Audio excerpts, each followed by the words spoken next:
Looking at the strange scene in front of me, it all comes back. On my way home, I got bound by the system, and then I was dragged into the world of a cheesy web novel. So that's it. I look around. This is roughly chapter 99 of the original novel. The female lead, Mira, calls off their childhood betrothal in public. As the villain, I refuse. And as a result, the destined male lead, Tyson Tang, disguised as a bodyguard, beats me half to death on the spot. I drag myself home and kick the bucket. If I can just survive until the novel's ending, I can take all the wealth in this book back to the real world. Current mission, survive tonight. And one more warning, dear player, this is your final chance. You must make it to the ending this time. Let me check out the female lead first. The body is solid, the face is top tier, but she has no brain. That's my silent verdict. But the next second she walks right up to me. What did you just say? I didn't say anything. You were just cursing at me. I really didn't say anything. I scratch my head, confused. Uncle, auntie, you all saw it. Yeah, young Master Lin hasn't opened his mouth. Mira dear, maybe you misheard? Mom, Dad, and Uncle Lin. Back then, when our childhood betrothal was arranged, Henry and I weren't even born yet.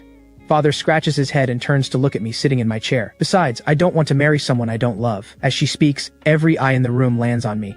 Henry, you little brat, what do you say about this? Dad, it's fine. I answer easily, then turn to look at her, only daring to complain in her head. What's wrong with this woman? How does he know I'm cursing him? Is his brain actually waterlogged? Henry Lin, you dare? How does he know what I'm thinking? The atmosphere turns tense in an instant. Mom and Dad are baffled too. Take 2 steps back, completely puzzled. This woman's screws are definitely loose. Hearing that, she gets even angrier. You dare again! But she looks around. Everyone else's confusion leaves her just as lost. He's cursing me again. Why isn't anyone else reacting? Can only I hear him?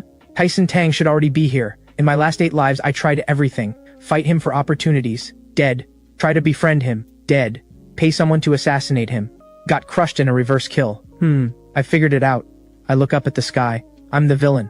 The goal is to survive to the ending. Why would I tangle with the protagonist? The chosen one of fate? What's the point? I just need to stay far away from him. I'm the proud second young master of the Lin family, worth 100 billion. Why not just fly overseas and throw yacht parties? Tyson Tang, Haicheng is all yours. Take your sweet time. I'm out. The scene shifts and I snap out of my fantasy. Henry Lin, what nonsense are you spouting? Hearing my thoughts, Mira is furious. Dad, I bow to my father, then I turn around. Uncle, auntie, and Mira, I bow deeply to them again. I'm sorry, everything before was my fault. Mira and the surrounding guests are all stunned. I slowly straighten up and continue. It's me who is useless. I've been a disgrace all these years. Just a worthless playboy with no ambition. I sincerely apologize. I don't deserve, Mira. Inside though, I don't believe a word of it. What does this woman have besides long legs? She's destined to end up in Tyson Tang's harem anyway. A whiny little kitten. Who'd want that? Mira fires back in her head. What do you have besides a pretty face? And a rich family? What else? Who are you anyway? And who is Tyson Tang to me? I've thought it through. You can't force love. I can't let my own selfishness ruin Mira's happiness for life. Uncle and Auntie's faces are full of disbelief. I agree to call off the childhood betrothal between Mira and me. Father is even more shocked. Mira, what do you think? I hand the decision over to Mira. Done. Sun, beaches, and bikinis. Here I come. She, fully aware of my plan, smiles faintly. In your dreams. She walks slowly toward me, glaring coldly, brushing back her smooth hair. Then she speaks. I do not agree. This is not how I expected it to go. What did she just say? My eyes go wide. She steps closer. I do not agree to call off the betrothal. I want to see exactly what you're up to, she thinks, flashing a confident smile. Then she turns to my father. Uncle Lin, since both of my parents are here today, why don't Henry and I get engaged right now? Dad and I are both lost. Huh? Uncle, Auntie, and the rest of the guests have no clue what's happening. Get over here. I grab her arm and pull her away, leaving fast. We reach an empty corner. My dear Miss Hai, what on earth do you mean by this? I demand angrily. Don't you hate me the most? Engagement? Has this woman lost her mind? The script doesn't go like this. I soften my tone and ask again. Mira, tell me, what part of me do you actually like? Can't I just change it? Miss, you're supposed to be in Tyson Tang's harem. You should be over there sucking up to him to win his favor. She's even more furious. Damn it, he's saying I would suck up to a bodyguard and join his harem. She kicks me in anger and storms off. Who are you calling disgusting? Ladies and gentlemen, I hereby announce, today is the engagement of my son Henry and our dear Mira. Amid the applause, a voice cuts in. I object. He strides forward. Uncle is puzzled. And who might you be? He clasps his fists in greeting. Junior Tyson Tang. Mira looks at me in shock. Henry was telling the truth. This Tyson Tang really showed up. He smiles faintly. Mira, your fate should be in your own hands, not chained by your elders, forced to marry someone you don't love, especially a worthless playboy like him. I despair. I'm finished. I'm dying this time too. But Uncle speaks up. Security, take this lunatic away. Then Mira speaks. Stop. Mira. Moved by her rescue, he breaks free in an instant. Don't worry, these nobodies can't hurt me. With me here, He strides forward as he speaks. No one can force you into anything. Mira finally puts it together. Now I remember who Tyson Tang is. You're a bodyguard of my high family. Heh. My future wife Mira. Isn't your future husband just oozing with swagger? But Mira says coldly, you're fired. Tyson Tang's expression freezes, completely lost. Huh? I'm tense and confused too. Wait, this isn't how the plot is supposed to go. The crowd starts whispering. Who is this guy? Out of nowhere. He looks like a security guard. A security guard trying to win a princess? A toad reaching for a swan. His face flushes with rage. You bastards dare insult me? He instantly throws a punch, but I catch his fist. Whoa there, brother Tyson. Don't be angry. I keep trying to calm him down while thinking this guy is about to unleash his ultimate. One strike from him. Forget about me. Half the ballroom would collapse. Half the ballroom would collapse? What nonsense is Henry Lin spouting now? Brother Tyson, your bearing, your dignity, your hero spirit willing to take on the whole world for the one you love. It has deeply impressed me. Heh. Truly a dragon among men. A true hero of our age. No. Well, yes. An ordinary mortal like me. How could you possibly stoop to my level? No. I drag over a chair. Come on. Let's sit down and have a proper drink. Isn't he the Lin family's playboy second son? He looks utterly confused. How am I supposed to flex if he acts like this? He turns to look at Mira, who just stares coldly. I get him settled and pour him a glass of red wine. He scoffs. He's deeply puzzled and asks, don't you have any problem with me at all? I just called you a scumbag. Said Mira shouldn't have to marry you. Not at all, brother Tyson. You're absolutely right. He glances back at Mira, takes the wine, and sips. Lucky for you today. Then he stands up, ready to leave. Mr. Tang! Mira calls out to him. Don't forget to pick up your 3-month severance from accounting. He stumbles at the words, then yanks the door open and flees in disgrace. It's finally over. I let out a long sigh. Mira lets out a laugh too, then looks at me with meaning in her eyes. The scene shifts. Night has fallen. You'd better explain yourself. What is going on? Mira's dad. I'm exhausted. I really don't know what's gotten into her. Dad, I want to go abroad. Get far away from these lunatics. In your dreams, you're the Lin family's second young master. How would it look if you ran off? From today on, without my permission, you don't go anywhere. I can't even escape. What am I supposed to do? I flop helplessly onto the couch. Do I really have to go head-to-head with Tyson Tang? I stop thinking about it. It's already late. Head back to my room, walk to the bed, flop in, sinking into the softness with a comfortable sigh. Congratulations, player. You've survived more than 24 hours. Beginner's bonus package has been delivered. 1 level up card, 1 black tiger heart-stealing fist manual. I just lain down, but the system message snaps me back up. Whoa, not bad. Now I finally have some way to defend myself. The words barely leave my mouth before the system drops a new mission. Take down Haicheng's criminal syndicate, the Dragon Gang. Jump in shock. Isn't that the biggest underworld power in Haicheng? System, you're really determined to get me killed, aren't you? The next morning, I start practicing the fist technique in the garden. Finally, I'm no longer a helpless weakling. Boss Henry, nice moves! I turn and see 2 of my boys under the tree gushing with admiration. Boss Henry's amazing. I'm speechless. Enough. Down to business. Go dig up everything you can on the Dragon Gang. They flinch at the words. Boss Henry, the Dragon Gang? They're the top dogs in Haicheng. Not people to mess with. Did I tell you to mess with them? Get the operating funds from the old butler. His expression flips in an instant. You got it, Boss Henry. Mission guaranteed. With that, the 2 of them rush off. Done. While they're digging, this young master should go enjoy the wild, glittering life of a playboy. The scene shifts. I'm cruising in my luxury car, music blasting. Passing through a street, I spot a familiar figure in trouble. I instantly swing the wheel and pull over to the curb. Isn't this the Shu family's Ice Queen? One of the 4 great families of Haicheng. The eldest daughter of the Shu family, Sherry Zhu. Hey beautiful, how old are you? What do you usually eat? Haha, why don't we be friends? I step out of the car thinking, according to the script, Tyson Tang should be dropping in any second to save the damsel. Who's talking? The voice sounds familiar. What are you looking at? Give it up. No one's coming to save you. This girl's always working against me anyway. I'll just stand here and enjoy the show. Henry Lin? Was that him talking just now? He said someone named Tyson Tang is coming to save me? Hey woman, I'm talking to you! She violently shakes off the thug's grabbing hand. Henry Lin, you scumbag. Are you really gonna just watch me die? I'm speechless. Oh come on, I got dragged in again. Why are you yelling at me? This isn't in the script. Hey punk, what are you staring at? The thug threatens me. If you don't want a beating, scram. Hehehe. They sneer as they advance, the pressure forcing me to keep stepping back. I rush to explain. Hey big bros, this is a misunderstanding. I'm just passing by, minding my own business. Misunderstanding my foot, he throws a heavy punch at me, but I catch his arm, flip him over my shoulder, and slam him to the ground. The other thug screams in terror. Ah! The sudden turn leaves her stunned. I turn and shout, what are you waiting for? Get in the car! She snaps out of it, runs to my car, yanks the door open, and jumps in. I follow right after, slam the door shut, start the engine, and floor it out of there. We tear through the empty streets. She relaxes in the seat and turns to look at me. How did he suddenly get this good at fighting? A phone ringtone cuts off her thoughts. She glances over. It's my phone. I pick up. Hello, what is it now?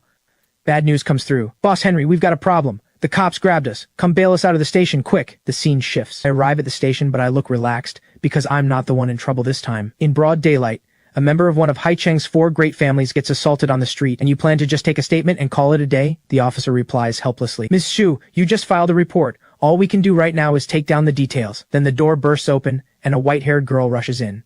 Sherry, I heard you were attacked. Are you okay? I'm fine, she answers calmly. But that girl points right at me. It was him, wasn't it? I don't bother explaining and just look at Sherry. When I see she's not going to clear things up, I speak.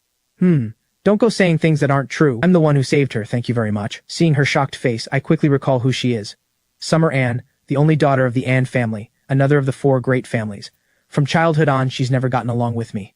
She still doesn't buy it and turns to ask the officer why I'm here. The officer doesn't know how to explain and looks back at me. A perfectly good, rich heiress. And she signed up for the police academy to become a cop. Her head must be broken. I knew you'd never come to the station out of some sense of justice. She makes no effort to hide her suspicion. Your people are out there asking around about gangs. What are you up to? Joining them? Officer Summer, I'm just an ordinary law-abiding citizen. What could I possibly be up to? Inside, I curse. This little firecracker is way too nosy. I just want to dig up some dirt on the Dragon Gang. What's so wrong with being a hero of justice? Dig into the Dragon Gang? Hearing my thoughts, both of them are stunned. This scumbag would do something like that? Impossible. It's like he's become a different person. Strange. The door opens and an officer comes in. Bail's been processed. He sets the paperwork on the table. You're free to go. Great, thanks. Stand up, straighten my collar, and stride toward the door. Then I think of something, stop, and look back at Summer. She didn't catch me at anything and looks irritated. I just give her a wolf whistle and swagger out. She's furious. She yells, Henry Lin! After a pause, she adds, I will catch you one day. Bring me to justice, I think. Save it. You'd be better off learning how to tie shibari knots. So you can have fun with your destined leading man, Tyson Tang. That's what you should really be focused on. Hearing my thoughts, her face flushes red. What shibari? And who is Tyson Tang?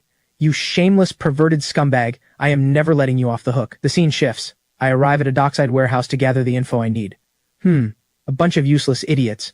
I curse angrily. I send you to gather information and you let yourselves get caught by the cops? Boss Henry, when we were asking around, we didn't expect the cops to be on patrol. I let out a helpless sigh. But the information had better be real. The other one sees me looking and hurries to answer. Boss Henry, it's definitely real. The warehouse at Pier 3 belongs to the Dragon Gang. He points the way. Several shipping containers are brought in every day. There's definitely major contraband inside. Seeing they actually came up with something useful, I don't say more. Let's go take a look together. I motion for the 2 of them to stand up and follow me to investigate. The warehouse area at the dock is deserted. Only a few cold searchlights cast over the ground, lighting the path. I step up to one of the containers, pry the lock with a crowbar, and pull the door open. What hits my eyes is a row of terrified faces, hands and feet bound, mouths gagged. They stare at me with frightened eyes. The sight startles me. Boss Henry, Shh, keep quiet. Take them somewhere safe and call the police. Then what about you, boss? I loosen up my joints and say, I'll go pay their leader a visit. The cold, damp warehouse is empty. I creep through the corridor alone, searching for clues. The air is tense and dangerous. I don't dare make a sound. Where is the Dragon Gang's boss? If I can take him out, the system mission is half done. But I can't find him. Right then, the iron door at the end of the corridor makes a sound. The rusted hinges creak, breaking the silence. I finally pick up a lead. I hear the wrong kind of fabric rustling and start tracing the source. The swaying light gives the rusted room an extra edge of danger. I finally reach the room, but it's empty, with no clues at all. Suddenly, the loud crash of a chair falling catches my attention. I rush in that direction, and what I see leaves me speechless. Looking at the white-haired girl in yellow struggling on the floor, I'm baffled. How are you here? She's panicked, struggling fiercely against the restraints, throwing me a pleading look. Summer, how did you end up, scumbag? I knew every bad thing in Haicheng had your hand in it. Keep it down. You want to bring everyone outside in here? I'm here to... Before I can finish, she chomps down hard on my hand, drawing blood. You little brat, were you born a dog? She stands up and sneers. Save me? Do you take me for a 3-year-old? You, turning into a good guy? Oh, come on. This dumb girl is hopeless. If I were one of them, would I need to sneak in like this? I just storm in and have my way with you. Hearing my thoughts, her face flushes red. Ah, what did you say? That lady cop we just grabbed. She's a real looker. Voices drift in from outside. No kidding. I realize they're coming closer. By the sound, they're already at the door. I quickly scoop her up and dive into the cabinet. What are you doing? I clamp my hand over her mouth and hide us in the cabinet. They walk into the room moments later. Where'd that girl go? The room is empty now. Ah, they have no idea we're hiding in the cabinet. I can't risk a sound, so I keep my hand over her mouth. Damn, where is she? Got away? Impossible. The girl's hands and feet were tied. Where could she go? All we can do is listen to them search. Search carefully. Don't miss a single corner. I remember now. This was supposed to be the scene where Tyson Tang saves the damsel. That's right. Hearing that thought, she can't help but think to herself, Tyson Tang again. Who on earth is this person? What is Henry Lin even talking about? I whisper to her, my hand's going numb. I'm letting go. Don't make a sound, or I'll have to use my mouth to shut yours. Inside, I'm thinking, this dumb girl can't even tell good guys from bad. But I have no choice. I can't just stand by and watch her get violated by Dragon Gang scum. Hearing this, she turns to look at me in disbelief. Wait, is he actually here to save me? I realize the room has been silent for a while now, but it could be a trap. I quietly crack open the cabinet door and check the outside. Once I confirm it's safe, I carefully open the cabinet and step out. She immediately recoils from my touch. Don't touch me. At a time like this. Stop talking. I set her on a chair and untie her. Damn it, where did Tyson Tang run off to? This little firecracker is supposed to join his harem. Hearing me call her little firecracker in my head, her face goes red. She shouts, who's a little firecracker and who's joining whose harem? Henry Lin, what nonsense are you spouting? I didn't say anything. Henry Lin. Before she can explode, I rush over and grab her hand. Hey, this isn't the time to argue. We have to leave now. The warehouse outside is empty now, the perfect chance to escape. Hand in hand, I race with her across the docks, fleeing the dangerous warehouse. She keeps staring at my hand on hers. What is up with this guy? Crossing an open patch with no cover, we crouch low and move stealthily, but I sense something off and turn to signal her to wait. I scan the area and speak. We need to go around their break area. Stay lower. Step lighter. I look back to find her face crimson, hissing at me in a furious whisper. Pervert! Before I can process it, my phone rings, cutting off my thoughts. I pull out the phone. It's Sherry Su. I pick up. What do you want? Spit it out. It's bad. Summer said she was going to investigate the Dragon Gang and now she's gone missing. Find a way to save her, quick. Before I can even process the call, the lights above suddenly go out. A spotlight snaps onto me, and a vicious-looking man walks over. Caught you, little mouse. In a blink, we're surrounded. You brat. Pretty bold of you. To break into Dragon Gang territory. I remember this guy. Yellow rank in the Heaven-Earth Mystic Yellow system. I need to stall. Stall until Tyson Tang shows up. As long as he appears, the script can still get back on track. I quickly play it off. Ha ha, big brother, this is all a misunderstanding. I was just bringing a friend to see the docks at night and we got lost. Oh, I see how it is. You think I'm an idiot? Want to stall me? Too late. I catch his fist and kick him away. If stalling won't work, then so be it. Boss Henry! A voice suddenly cuts in. My boys come running. I brought backup. More figures pour out from behind them, charging toward us. The opposing boss wipes blood from his nose and gets ready to fight. I shout, get the hostages out first, I'll cover the rear. Then I charge forward and shout my move. Black Tiger strikes the heart. I slam my fist into his chest, sending him flying into a puddle. When did he get this strong? Watching their boss take a beating, the enemy goons stand there stunned. But he clenches his fists, slowly rises, and snarls a threat at me. You brat! I didn't expect you to have some skill, but you're still no match for me. He rushes me with a right kick to the head. I block it. A right hook follows. I dodge again. Then a spinning left kick. I roll out of the way.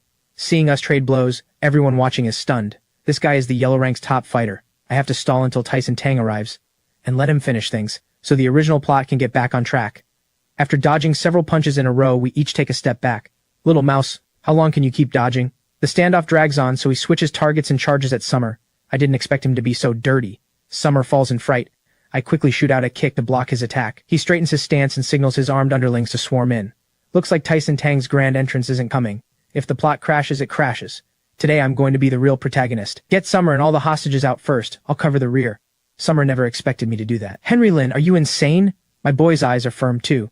Boss Henry, we're not leaving. If we die, we die. That's right. We're staying. I'm still holding off the attacks. Stop arguing and go. Summer finally thinks of something and quickly pulls out her phone. Dispatch, Pier 3 warehouse, requesting emergency backup. Repeat, requesting emergency backup. They keep charging in and one by one I knock them back. Under my cover, Summer and my boys quickly fall back. Soon every one of them is on the ground, and I retreat with Summer and the others. Everyone, follow me. Yes, boss lady. Hearing them call her that, her face goes red. Who's your boss lady? The dark dock echoes with the sounds of strikes and bodies hitting the ground. I take out the last underling. Now it's just me and the opposing boss. We both hold our combat stances, locked in a tense standoff, neither moving. Then, at the same moment, we roar and charge each other. Ah! I throw my fist forward as I charge. He does the same. Ah! Our fists slam into each other's faces at the same time. His hits my jaw, mine hits his nose, shattering his sunglasses. We both crash to the ground. As the police sirens close in, my eyes slowly fall shut and I lose consciousness. The scene shifts. I'm lying on a hospital bed. Summer brought me here for treatment.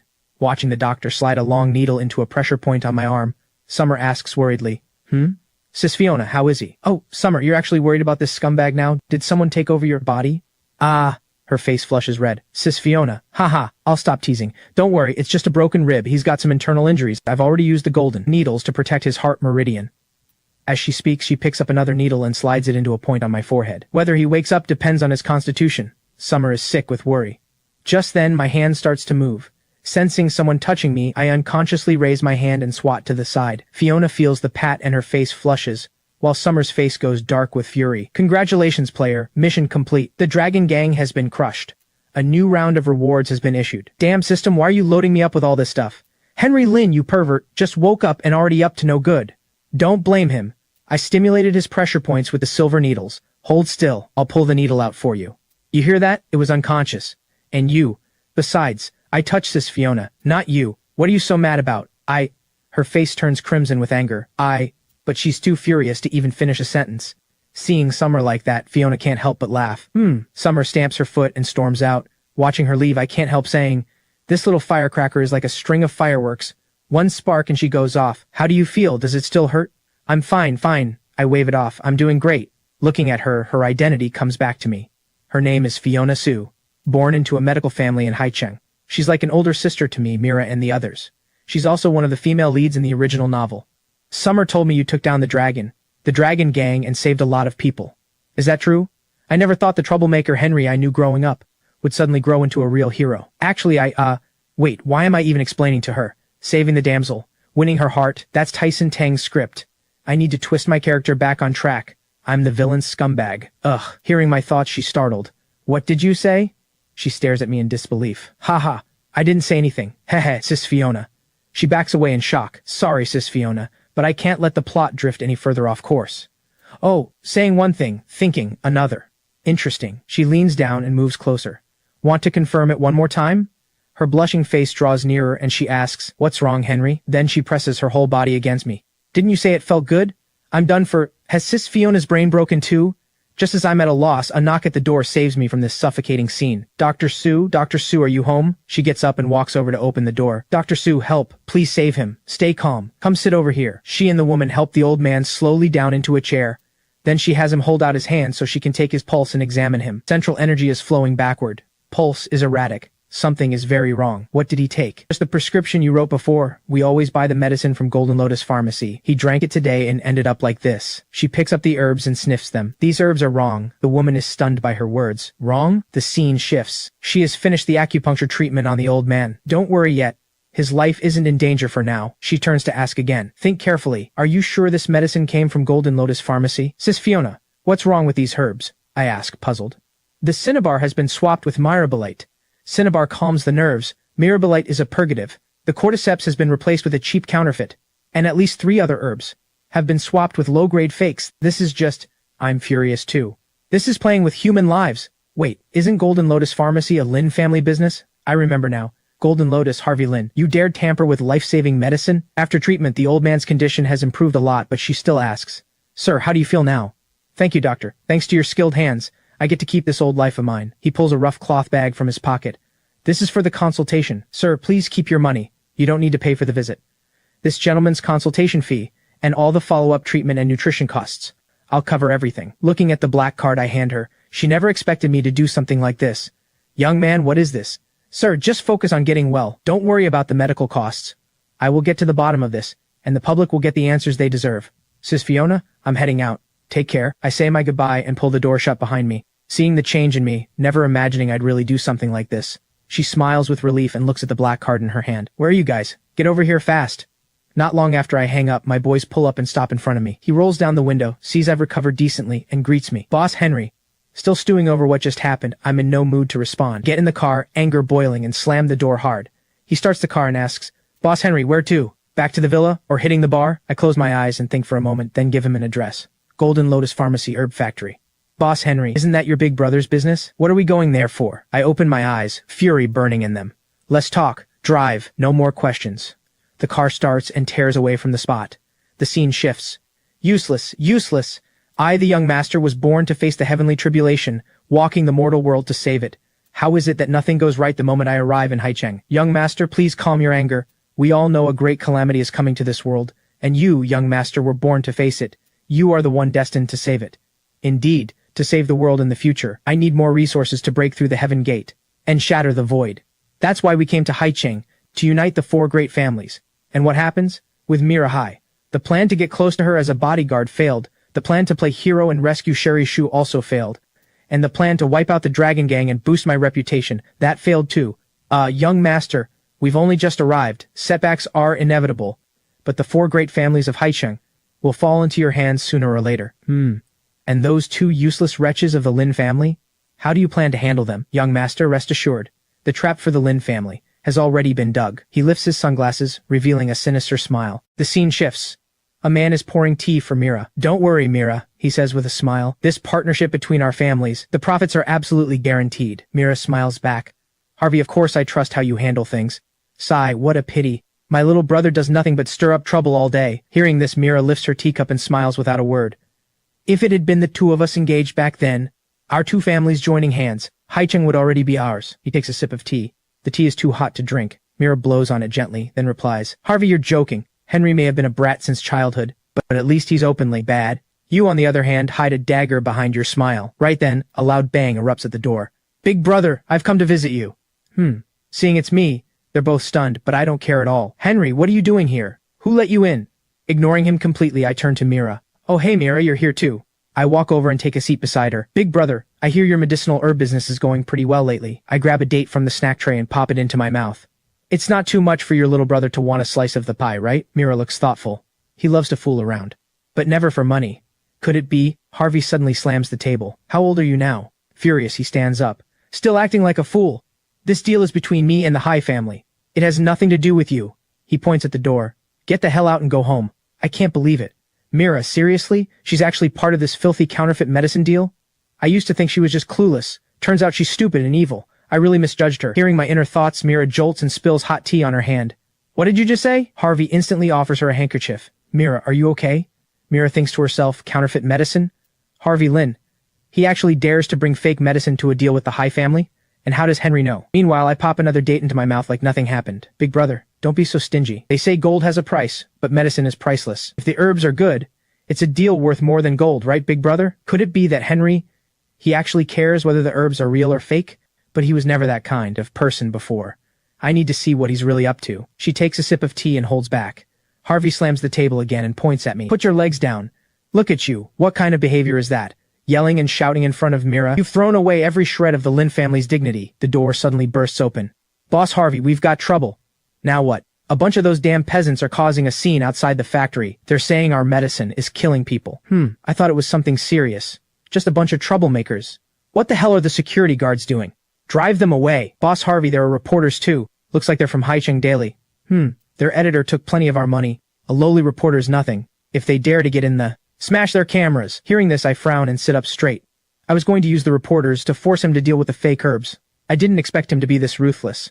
Hearing my thoughts, Mira's taken aback. The reporters, Henry, he called them? She thinks quietly. Harvey Lin is even more inhuman than he imagined. Big brother, no wonder you got rich in the herb business. So what do we do now? Let them make a scene. It won't do them any good. He pulls out a cigarette, lets his man light it, and takes a deep drag. Such a huge batch of finished medicine. We can't just destroy it all. Losing hundreds of millions is a small thing. If the drug administration gets involved, how will our 2 families ever stand in Haicheng again? Mira, you're a businesswoman. Surely you can do the math. It's just that some precious ingredients were cut back a little. Traditional Chinese medicine, you know. It won't actually kill anyone. Mira, what do you think? I stare at her, waiting to see how she'll respond. Mira, please don't let me down. She stays silent for too long. I start to think she's in cahoots with him.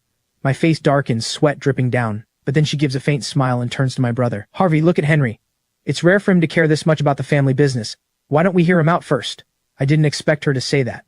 Hear me out? My opinion is that this whole batch of fake medicine has to be destroyed. But my persona is a scumbag. I can't break character. That's it. I can pretend to agree with Harvey and make things worse. Mira will sense something is off, and she'll definitely push back. When she opposes me, I'll pick a huge fight with her. 2 birds, 1 stone. Oh, you decided long ago to destroy the medicine, and now you want me to be the good guy? I stand up and say slowly, I think Big Brother is right. What? He's stunned. I rise and walk slowly toward him. It won't kill anyone anyway. Why should we care about those peasants? Come on, Mira. Time for you to slam the table. Step up in the name of justice and shut me down. But Mira doesn't play along. She lifts her teacup and says calmly, Henry's right. Are you serious, lady? We could also buy more press releases, push out a premium edition, claim better results, shorter treatment time. Mira jumps in quickly. That's a great marketing angle. Worth borrowing. I'll have my marketing team study it. My face goes blank. Are you seriously going to sink to my brother's level? Mira hides her sly little smirk behind her teacup. Hey, Henry. Didn't expect this from you. You're finally wising up. A bit of how I used to be. Ha ha ha. Mira, here's to a great partnership. Who the hell wants to be like you bastard with zero conscience left? You're cursing who? Nobody touches this batch of medicine. Henry Lynn, are you insane? Harvey roars. Mira, call the drug administration and report this, I tell her. This batch has to be destroyed immediately. Have them send someone to supervise. Harvey is shocked by what I say. I keep pointing at Mira, voice grave. If you don't make that call, I'll report the High family along with him. She finally forced me to step up myself. Mira gives a satisfied smile. Harvey and I are locked in a tense standoff, while Mira sits there playing on her phone. You moron, has your brain leaked out? Do you know what happens if the drug administration gets involved? Do you? Are you trying to destroy the Lin family? All I know is, this medicine is for people to take. What the hell do you know? Do you have any idea how much blood and sweat I poured into this project? Furious, I grab his collar. I really do want to see, big brother. Whether your blood runs red or black, a person can't lose their conscience. What you sell is medicine, big brother. Medicine to cure people, to save lives. Every cent you earn comes from someone's life-saving money. Big brother, aren't you afraid of nightmares at night? Hearing this, Mira sets down her phone, struck by emotion. So this is who he really is. For the first time since we were kids, I notice he's actually kind of handsome. Ha ha ha! Harvey violently shakes off my hand. The air is thick with hostility as we glare at each other. Ha! Easy for you to say, he shouts in fury. This is hundreds of millions in losses. Can you take that responsibility? I point straight at him and step forward, the pressure mounting with every step. We'll take it. Harvey backs away, almost pinned to the wall. Hundreds of millions, fine. Over $1 billion, fine. Several billion, fine. My voice is steady. This batch of tainted medicine must be destroyed. Harvey is so furious he can barely speak. Insane! You're insane! I ignore him and walk over to Mira. Miss High, no objections, I take it? But inside I think, I didn't expect you to be this kind of person. I'm truly disappointed. Mira just gives a faint smile and speaks into her phone. Uncle Lin, you heard all that, right? I hope you're satisfied with the outcome? Harvey and I are both stunned. What? Mira sets down her phone, settling in like she's about to enjoy a show. The door bursts open. Father storms in, marches straight to Harvey, and without a word slaps him hard across the face. Dad. You brat. Do you want to destroy the whole family? Harvey is dazed by the slap and can't speak for a long moment. None of us dare to break the silence. The air is suffocating. Mira hesitates over whether to step in. Wah! You hit me? For that good-for-nothing brat? This is about the basic line of being human. You've disappointed me deeply, eldest son. Henry, you've grown up. What you did today makes me see you in a whole new light. I haven't even processed what's happening, but Mira is already wearing a satisfied smile. Wait, what's going on? This crazy girl. What's she playing at? Hey, you. She suddenly hooks her arm around mine, startling me. Uncle Lin, Henry may be a bit unruly, but deep down he's not a bad person. Who's not bad deep down? I'm a playboy scumbag, a piece of trash. Henry told me a long time ago. That business has to have a moral line, and we should never do anything against our conscience. Slander. This woman is slandering me. When did I ever say that to her? Harvey, you should thank Henry too. If it weren't for him today, if this had blown up later, you would have faced criminal charges. Mira, dear. Well said, well said. With a supportive partner like you, Henry, is a blessing for the Lin family. Uncle Lin, Henry actually has a real talent for business. He just needs a chance. Ha ha. Ha ha ha. You're right. Henry, starting tomorrow, Golden Lotus Pharmacy and all of our family's herbal medicine factories will be handed over to Henry to run. Harvey can't accept this decision. Dad? Father, I can't accept it either, but Mira is holding me down, not letting me leave. Also, Uncle Lin, my parents would like to invite you over. Oh, and about your engagement to Henry. Ha ha ha ha. I do need to sit down with old High for a proper chat. Tyson Tang will come at me with a giant blade, charge straight into my house, and chop me into mincemeat. Desperate to save my life, I scramble to explain. Dad, don't listen to Mira's nonsense. You know me. Besides eating, drinking, and partying, I don't know a damn thing. Mira, I told you. I'm just a playboy scumbag. I don't deserve you. She suddenly kisses me, startling me. What are you doing? 3 days from now is my birthday. Be prepared, okay? Yes. That's wonderful. In 3 days, my son and I will pay a visit. I see her actually wink at me, and it hits me like a thunderbolt. This girl has completely lost it.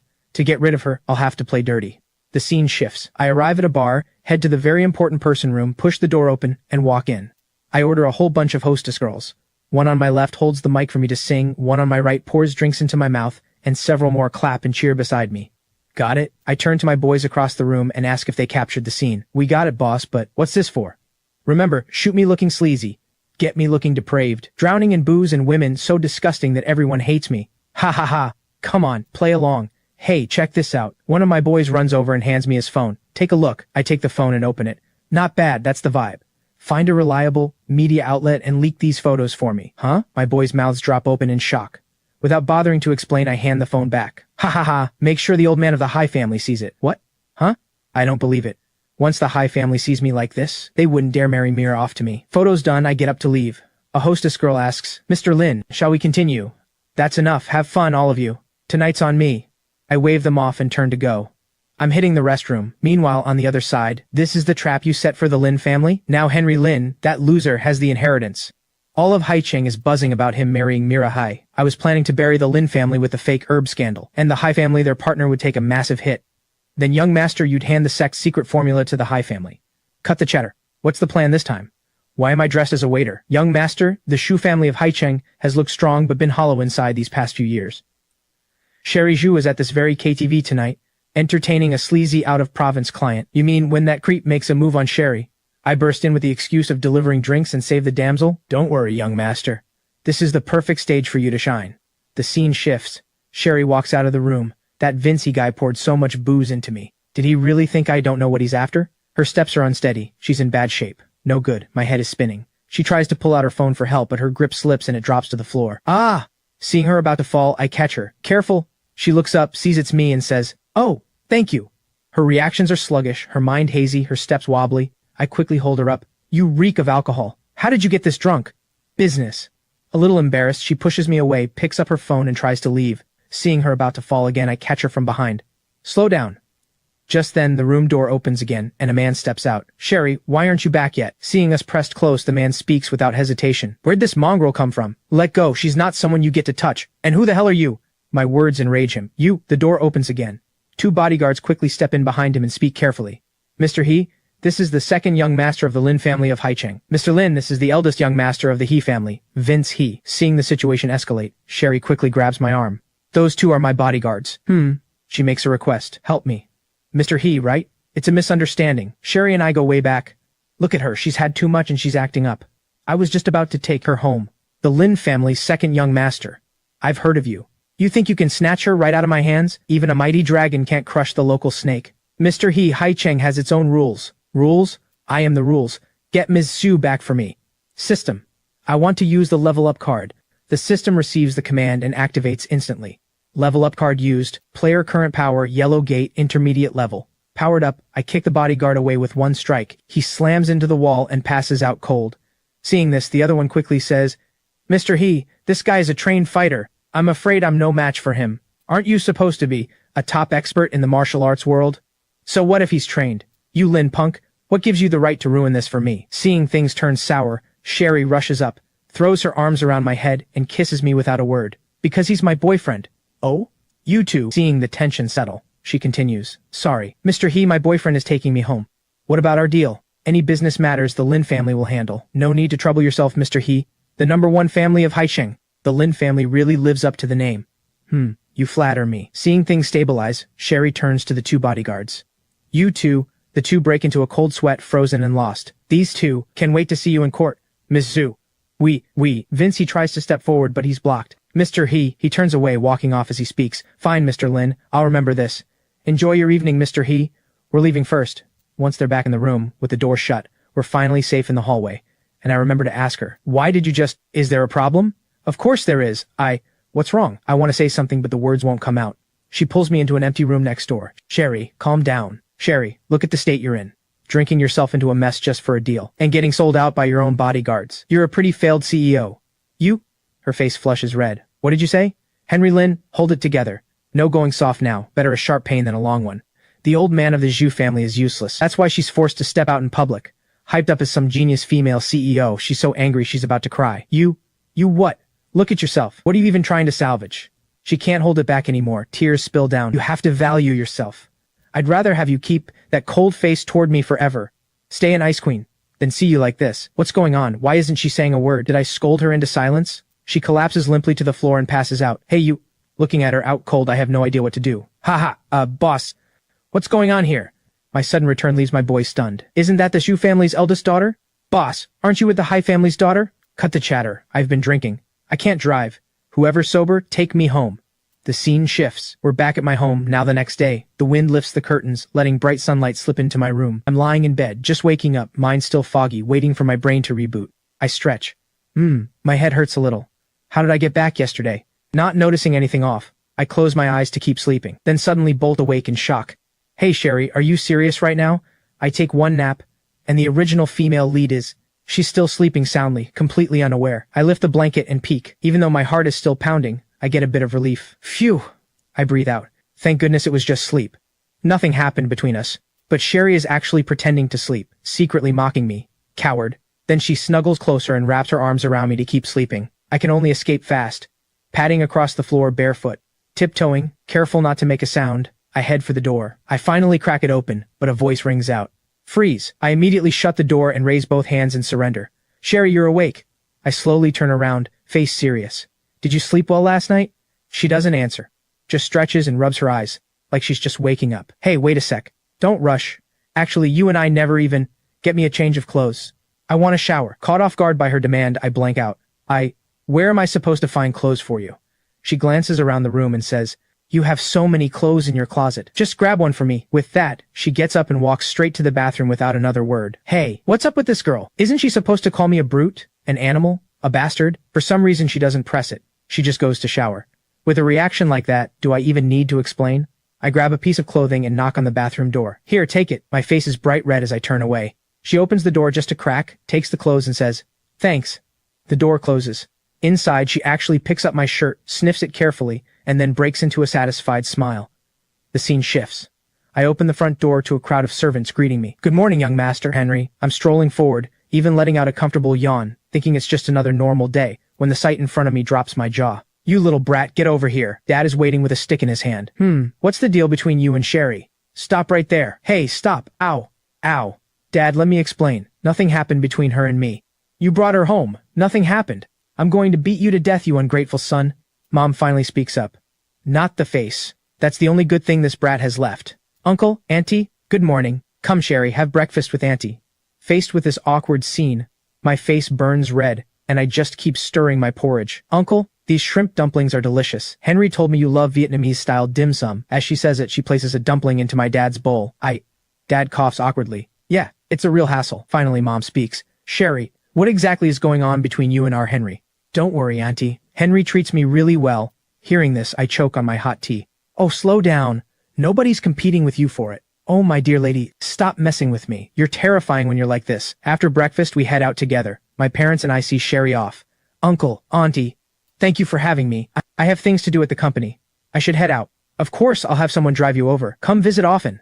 I'm about to grab my shirt back, but she snatches it away, clearly refusing to return it. Why are you taking my shirt? I'll wash it and return it. She leans in close and whispers, I'm off, boyfriend. My face burns red, and I freeze, lost. She finally gets into the car and shuts the door. The car slowly starts up and drives away from our estate. Tell me, what's really going on between you and her? And Mira Hai? Which one are you actually marrying? Dad, I don't want to marry anyone. I just want to go abroad and get far away from these lunatics. Dad is furious and ready to hit me, but Mom holds him back. Just then, another voice rings out. Hello, Uncle Lin. Hello, Auntie. The visitor is none other than Summer N. Oh, Summer. What brings you here? I'd like him to come with me for a bit. Huh? Unbelievable. She's here for me too. You brat, what have you done now? Seeing this, Summer straightens up and explains for me. Uncle Lin, please don't misunderstand. The city is holding a commendation ceremony, and I've been ordered to come to invite Comrade Henry Lin to receive the honor. The scene shifts. I arrive at the commendation ceremony, facing a wall of cameras, still confused about what's happening. What the hell is going on? This storyline is wrong. Isn't this supposed to be Tyson Tang's shining moment? The honoree today is Haicheng's outstanding young entrepreneur, Comrade Henry Lin.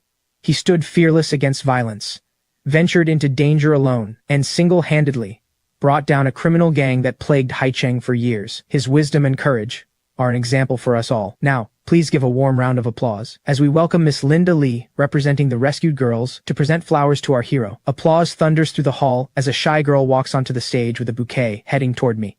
Too shy to look up, she hands me the flowers and says, Mr. Lin, thank you. Thank you for saving us. It was nothing. It's the right thing to do. Then it hits me. Wait, you're Linda Lee? Is something wrong, Mr. Lin?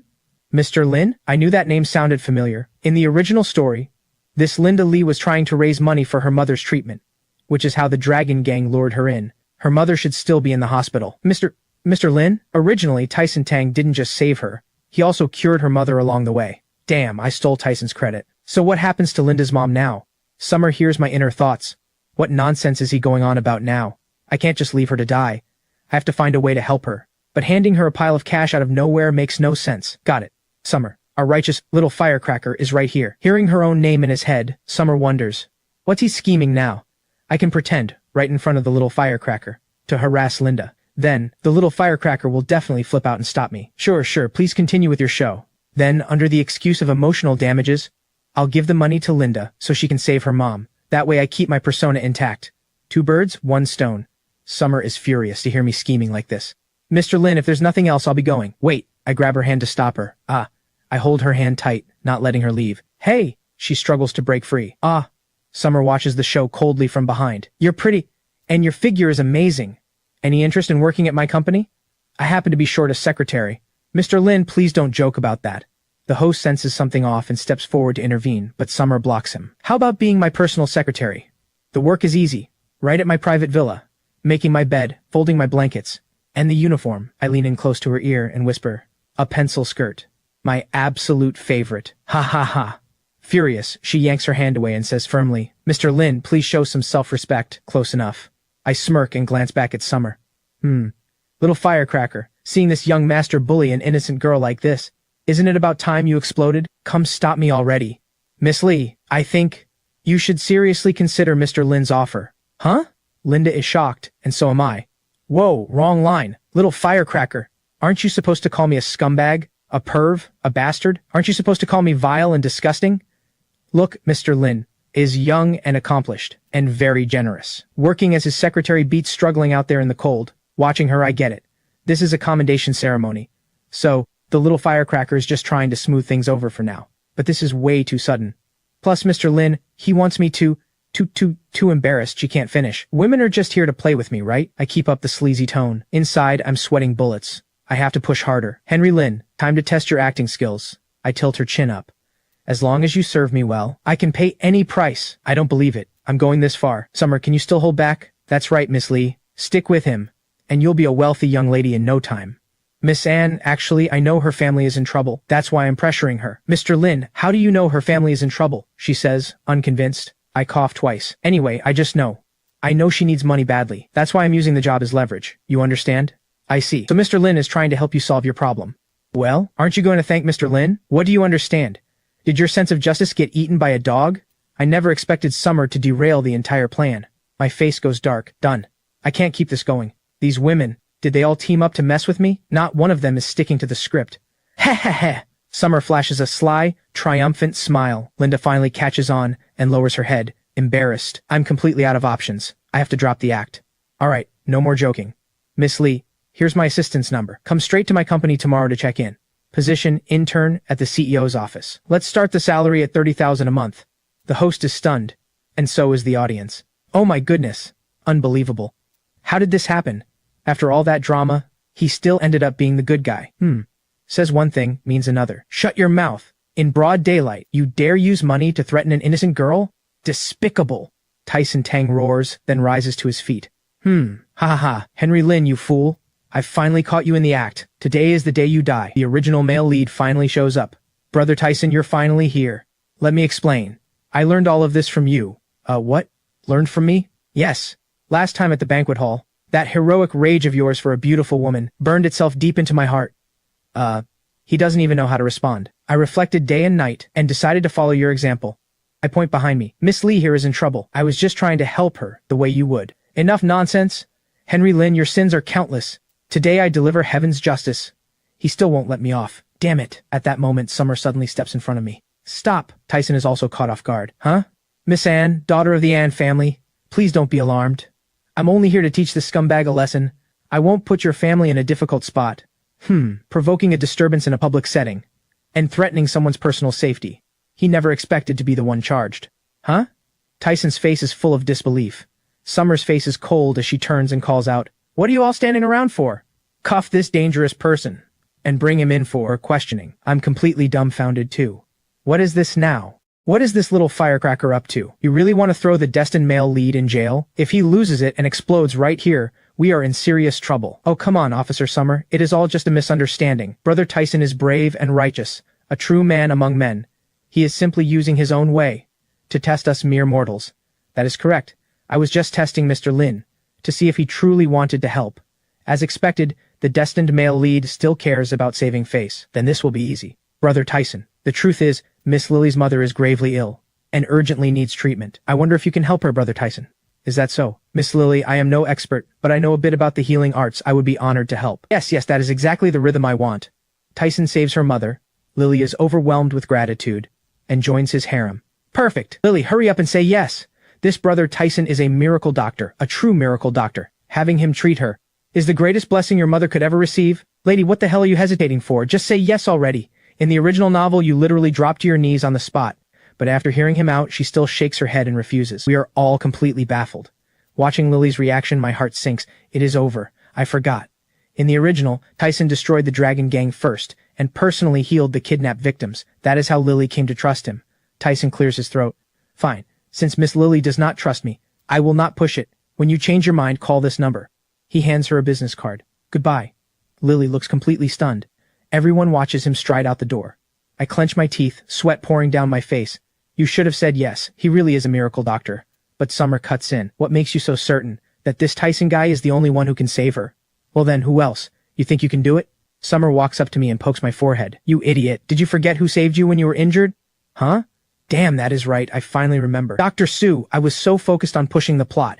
How could I forget about this hidden master? Cut to another scene. Damn it. Why does that Henry Lin punk always ruin my plans? You are useless. Absolutely useless. Ever since I entered Haicheng, following your plans, has anything gone right? Even once? Young master, please calm your anger. Trust me one more time. I already have a new plan. This time I will handle it personally. I guarantee there will be no mistakes. You had better not disappoint me again. Cut to the entrance of Su's clinic. Dr. Su, thank you so much. I have already examined the patient. Do not worry. Your mother will stay here for a while. As long as I am here, she will be fine. Thank you. Truly, do not thank me yet. Just so you know, Dr. Su does not come cheap. So go home and get some rest. Remember to report for work tomorrow. You will be working like a dog to pay off your mother's medical bills. She bursts into tears of joy and turns to leave. Watching her walk away, Summer sighs.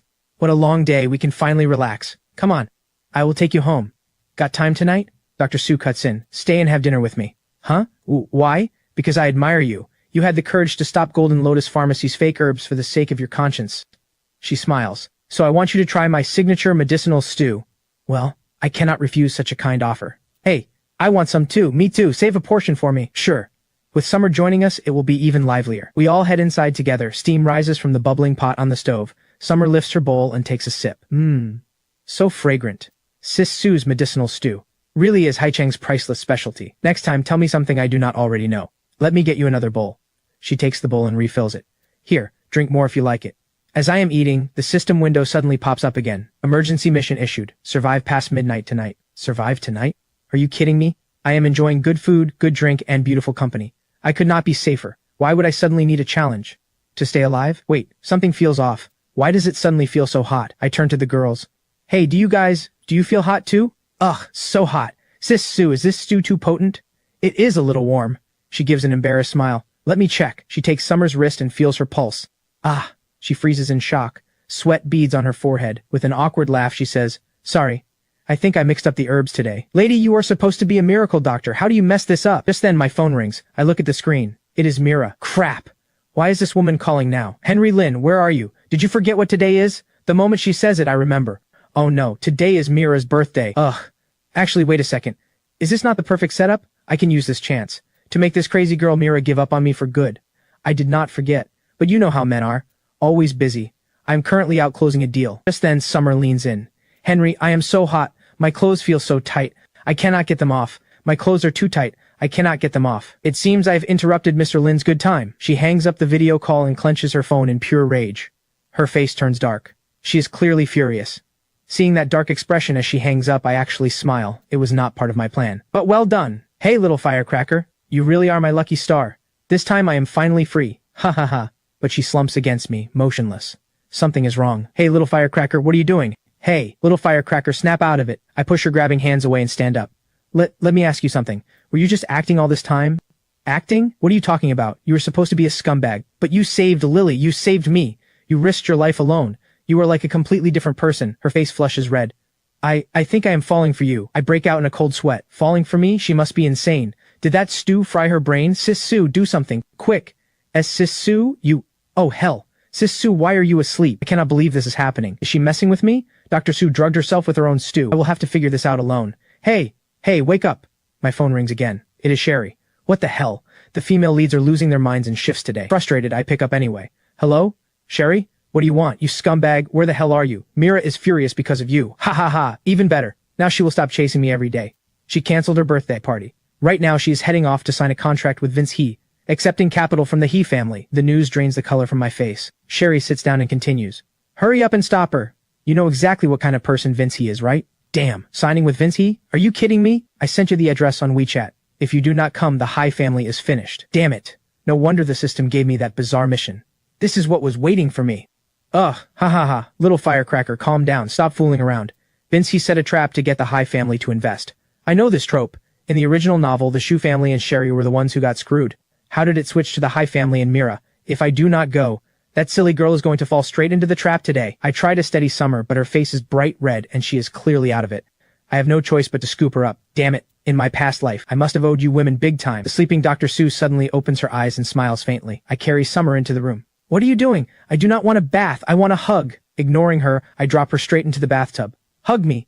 A sudden burst of water startles her. Ah, time to wake up. I do not want a bath. I do not want a bath. Stop it right now. Once she is clear-headed, I shut off the water. There, you are awake. I am leaving. She splashes water at me in fury. Coward. You cannot even take what is served on a platter. Watching me ignore her and walk away, she shouts, I despise you. I hate you. Her face flushes red as she leans against the tub and sobs. I say nothing. I just close the door and walk away. Little firecracker, hating me suits you much better. The moment I turn around, Dr. Su is standing right there. Sis Su, were you not asleep? If I were asleep, how could I have witnessed this scumbag of yours actually behaving like a gentleman? She presses a finger to my lips. Leave her to me. Do you not have somewhere urgent to be? Though in your current state, meeting another woman might be a little awkward. Cough, cough. Yeah, all thanks to your medicinal stew, Sis Su. Ha ha ha. Hold still. I will take care of it. She gives me acupuncture and clears my cultivation. Now I am at peak condition. Alright, thanks Sis Su. I have to run. Go on. The damsel needs her hero. And sooner is better than later. The girl has good taste. Too bad her rivals are many and clever. She is in for a rough ride. Miss Hai, here's to a successful partnership. Mr. He, you flatter me. They clink glasses and drain them in one shot. Miss Hai, you really are bold and decisive. Ha ha ha. Henry Lin, how dare you humiliate me like that? Recalling what just happened, Mira's expression darkens. Hate you so much. Meanwhile, I am rushing over as fast as I can. Ah, Mira, wait. Have you signed with Vincey yet? Mr. Lin, are you not supposed to be canoodling with your little lover? What brings you all the way here? Cut the nonsense. You have not signed yet, have you? She smiles. I am about to. Mr. Lin, how did you know I was signing with the He family? How much do you actually know about the He family and Vince He? Not much. But I know the He family is from out of province, and extremely wealthy. You do not even know him. I scratch my head in frustration. What contract are you signing then? Why should I not sign? Henry Lin, what gives you the right to question me? The Hai family's business is none of your concern. Stay out of it. What am I supposed to say? If I tell her this is a massive trap, that he is a scumbag who wants to take advantage of her, will she even believe me? Same as always. You always have these ridiculous excuses. Even if you are worried about me, I am not going to thank you for it. Now move. I am going to sign the contract. She turns to leave. I grab her arm. No, do not go. Caught off guard by my grip, she snaps. Let go, Mr. Lin. You are out of line. I am not letting go. Mr. Lin, I admit you have changed lately, but you think your personal grudge against Mr. He gives you the right to override my decisions? It is not a grudge. He is a bad man. He will destroy you. And what about you, Mr. Lin? Are you supposed to be the good guy? Have you forgotten? Just recently, your cheap Golden Lotus pharmacy used counterfeit herbs to swindle the Hai family. Fine. I am not a good guy. Got it? Since I am not a good guy, I do not need to play by the rules. What is he planning to do? I call Sherry. Sherry, do you know which conference room Mira is meeting that He family trash in? I am the villain of this novel anyway. Today, I am going to blow up Vincey's whole scheme. Miss Hai, Vincey says, partnering with a businesswoman as brilliant and beautiful as you is an honor for me. Here is to a successful partnership. Mr. He, you are too kind. Mira downs her drink in one shot as a courtesy. Miss Hai, this is Mr. Cheng from Fengrun Assets. He worked very hard to make this partnership happen. Miss Hai, your reputation precedes you. He bows respectfully and extends his hand. Oh. Mira reaches out and shakes his hand. Once this contract is signed, I have ways to break the Hai family's cash flow. Then I will squeeze Vince He for more, and the young master can use that money to rescue the Hai family. Heh. 3 birds with 1 stone. Did you not say you were going to do something? Where the hell are you? Seeing Mira hesitating, he frowns. Miss Hai, is something wrong? Do you have any concerns about the contract? She hesitates. Suddenly the doors are pounded on. The lock shatters. The doors swing open, revealing a figure in the doorway. Who is that? Mira freezes in shock. It is me, walking slowly toward her. Mr. Chang adjusts his glasses, his brow furrowing. Things have taken a turn. You bastard, Vincey! How dare you hit on my fiancé? Tired of living, are you? You Lin punk. Why is it always you? Mira never expected me to show up like this. She stands up, thinking, he really came. Then she speaks. Henry Lin, what are you doing? Without answering, I walk straight up to her and pick up the contract from the table. What do you think? So he really did come to protect me. You Lin punk, what is this nonsense? Is your girlfriend not Miss Shu? When did Miss Hai become your fiancé? Mira's face changes instantly. What does he mean? When did Sherry become your girlfriend? Lady, is this really the time? Whose side are you on? This has gone too far. What are you standing there for? Throw him out. Just then the doors burst open again. Sherry walks in with several bodyguards. She walks straight up to Vince He. Mr. He, we meet again. Miss Shu, what is this about? Ignoring him, Sherry walks over to me and wraps her arm around mine. Mr. He, thank you for taking such good care of us. Back at the KTV, Henry and I came to thank you personally. Mira instantly grabs my other arm. Sherry, what is going on between you and Henry? Mira, what is going on between you and Henry? I am the one who should be asking what is going on with you two. The bodyguards surround Vince He and his crew. But the two girls are squaring off right in front of me. Sherry, I need an explanation. Since when are you my fiancé's girlfriend? Mira, your memory must be failing. All your life you said you hated him. At that banquet not long ago. Were you not the one who told Uncle Lin you wanted to break off the engagement? But my engagement with Henry has not been broken. Sherry, you are crossing a line. So what exactly do you want? Mira frowns. Let go of him first. Instead, Sherry latches on tighter. You let go first. The two of them start tugging me back and forth. Are you two out of your minds? Is this really the time to be arguing about this? You... Shut it. I did not even say anything. Henry, come with me. Mira tugs my arm. Why? He is my boyfriend right now. I cannot take it anymore. I shout out loud. I yank myself free and walk away from both of them. Enough. If you want to fight, fight it out yourselves. I am out. I turn and walk straight toward Vince He. Business first. Force this Vince He punk to get out of Haicheng. Vince He is still in a daze when my fist slams into his face. You ho punk! How dare you hit on my fiancé? How do you plan to settle that score? My nose. You lunatic. Did you not just say Miss Shu was your girlfriend? You also said... Before he can finish, I land another punch. Blood drips onto the floor. I have not even settled the KTV score with you yet. I pin him to the ground. Mr. He, listen carefully. In Haicheng, even a dragon must coil. Even a tiger must lie low. I am giving you one day to take your people and get out of Haicheng. Hearing this, Mr. Cheng adjusts his glasses. Help! Help me! He springs from his chair and launches a flying fist at me. I catch his punch with my palm, but the force sends me sliding back, my whole arm going numb. Damn, this guy's a martial artist. Yellow Gate? No, this is more like Mystic Gate. When did this kind of master show up in Haicheng? The second young master of the Lin family, rumored to be a useless playboy. Yet somehow, the heiresses of the Hai and Shu families are fighting over him. For the young master's plan, this boy must be eliminated as soon as possible. Who are you really? A useless playboy? Who can block one of my strikes? This punk is not as simple as he looks. Henry, are you alright? Facing both girls' concern, I turn around.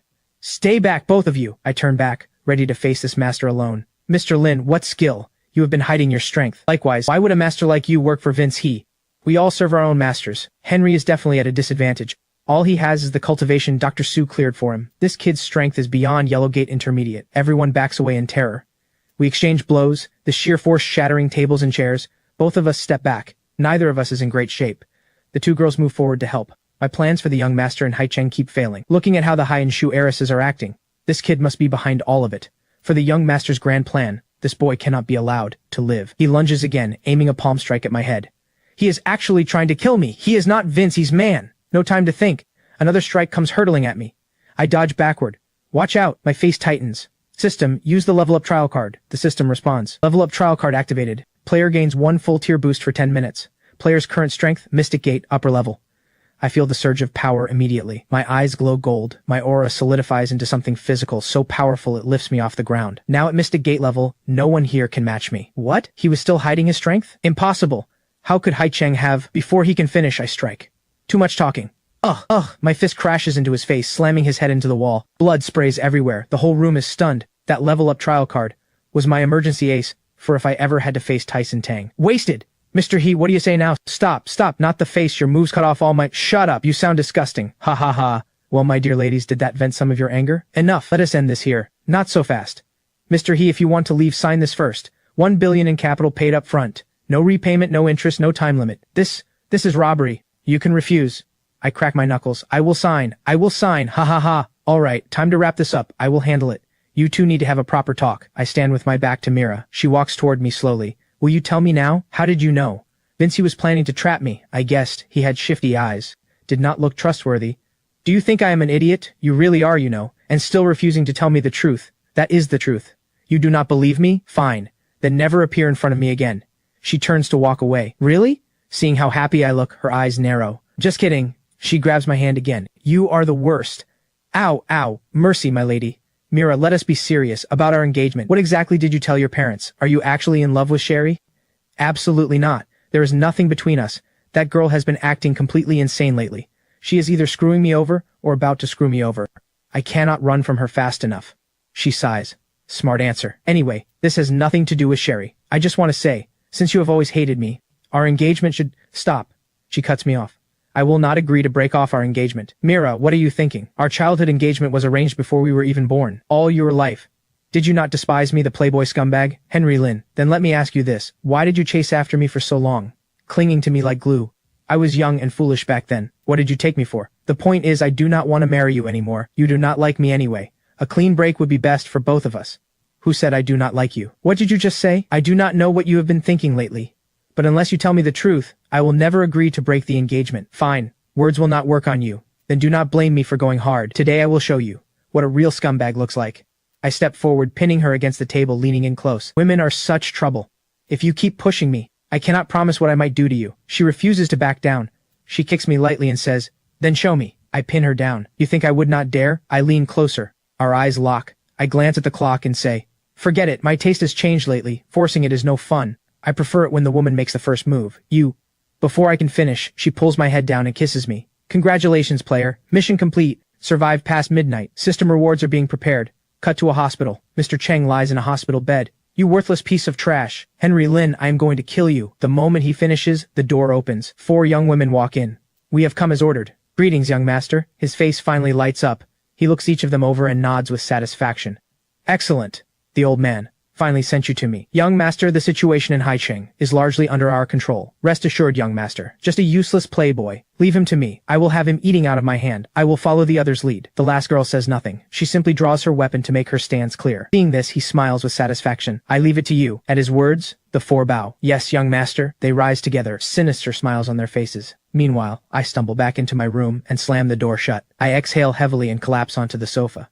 Sinking into the cushions, I raise a hand and touch my lips. Something is wrong.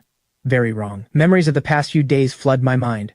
The female leads flash before me one after another. It is a mess. A complete mess. Groan and slump deeper into the sofa. I am supposed to be the villain. Why are all the female leads clinging to me? Tyson, the destined male lead, is completely useless. Every time he shows up, it is just for comic relief. At this rate, I am doomed. Suddenly, the system pops up again. Congratulations, player. You have survived. Distributing rewards: 1 heavenly martial arts manual, 1 level up trial card, 3 great restoration pills. A new challenge is now unlocked. Spendthrift mode. Spendthrift mode duration: 1 month. Within 1 month, for every 10,000 yuan the player spends, the real world will reward you at a 10-to-1 ratio. Spend 10,000 here, and you gain 100,000 in the real world. What? There is actually a deal this good? Just blow money? I know this one inside out. I am Haicheng's #1 playboy. Ha ha ha. I am rich, rich, rich, rich. All I have to do is spend like a madman, get my father to kick me out, and I can leave Haicheng with a clean excuse, escape these crazy women for good, and coast all the way to the finale behind Tyson. The next morning, the moment I wake up, the system window pops open. It shows my spendthrift mode progress. Wow, the spending quota has been upgraded. If I spend 100 million, I can exchange that for 1 billion in the real world. Jackpot. Friendly reminder, spendthrift mode has 3 rules. Number 1, all spending must be real, no transferring assets. Number 2, no investments or financial products. Number 3, time limit is 1 month. Failure to complete results in erasure. Erasure. 100 million in 1 month? This system is trying to get me killed. No, wait. This is actually an opportunity. If I spend like crazy, my father will throw me out for sure, and I can finally leave Haicheng. Cut to 10 in the morning. Father is at the dining table, reading the paper and eating breakfast. I open the door and stroll in. He puts down the paper and looks up. Look at you. Do you know what time it is? Dad, I think I should start enjoying life. I sit down at the table, pull out my phone, and start browsing luxury sports cars and yachts. This limited edition sports car? Buy it. This yacht? Buy it. This private jet? A private jet? Have you lost your mind? No, Dad. I am simply experiencing life. Just as I planned. Come on, old man. Curse me out. Kick me out. But father does not stay angry. Instead, he sighs and says, Henry, what is really going on with you lately? Dad, if one day I drop dead and your money is still unspent, would that not be a tragedy? You ungrateful brat! He chucks a slipper at me and swats me away. Cut to me arriving at a car dealership. Ha ha ha, young Master Lin, welcome. Which one caught your eye? Cut the chatter. Wrap up every single one of your most expensive cars. I will take them all. All of them? Yes. All of them, paying in cash. Everyone in the shop is stunned, but one person watches me with a very different look in her eyes. So this is Henry Lin. The young master ordered me to use a honey trap on him. She walks toward me, holding a glass of juice, hips swaying. Watch me wrap this playboy around my finger. She reaches me and deliberately stumbles, falling straight into my arms. Come on. Mira appears out of nowhere and pulls me away. Whoa, is Mira getting possessive? The Ice Queen CEO getting jealous? That is hot. Mira, hi. The young master was right. The main wife really is hard to deal with. But Henry Lin, you will not escape my grasp. Sitting in the car, the two of us share an awkward silence. Mira is really jealous.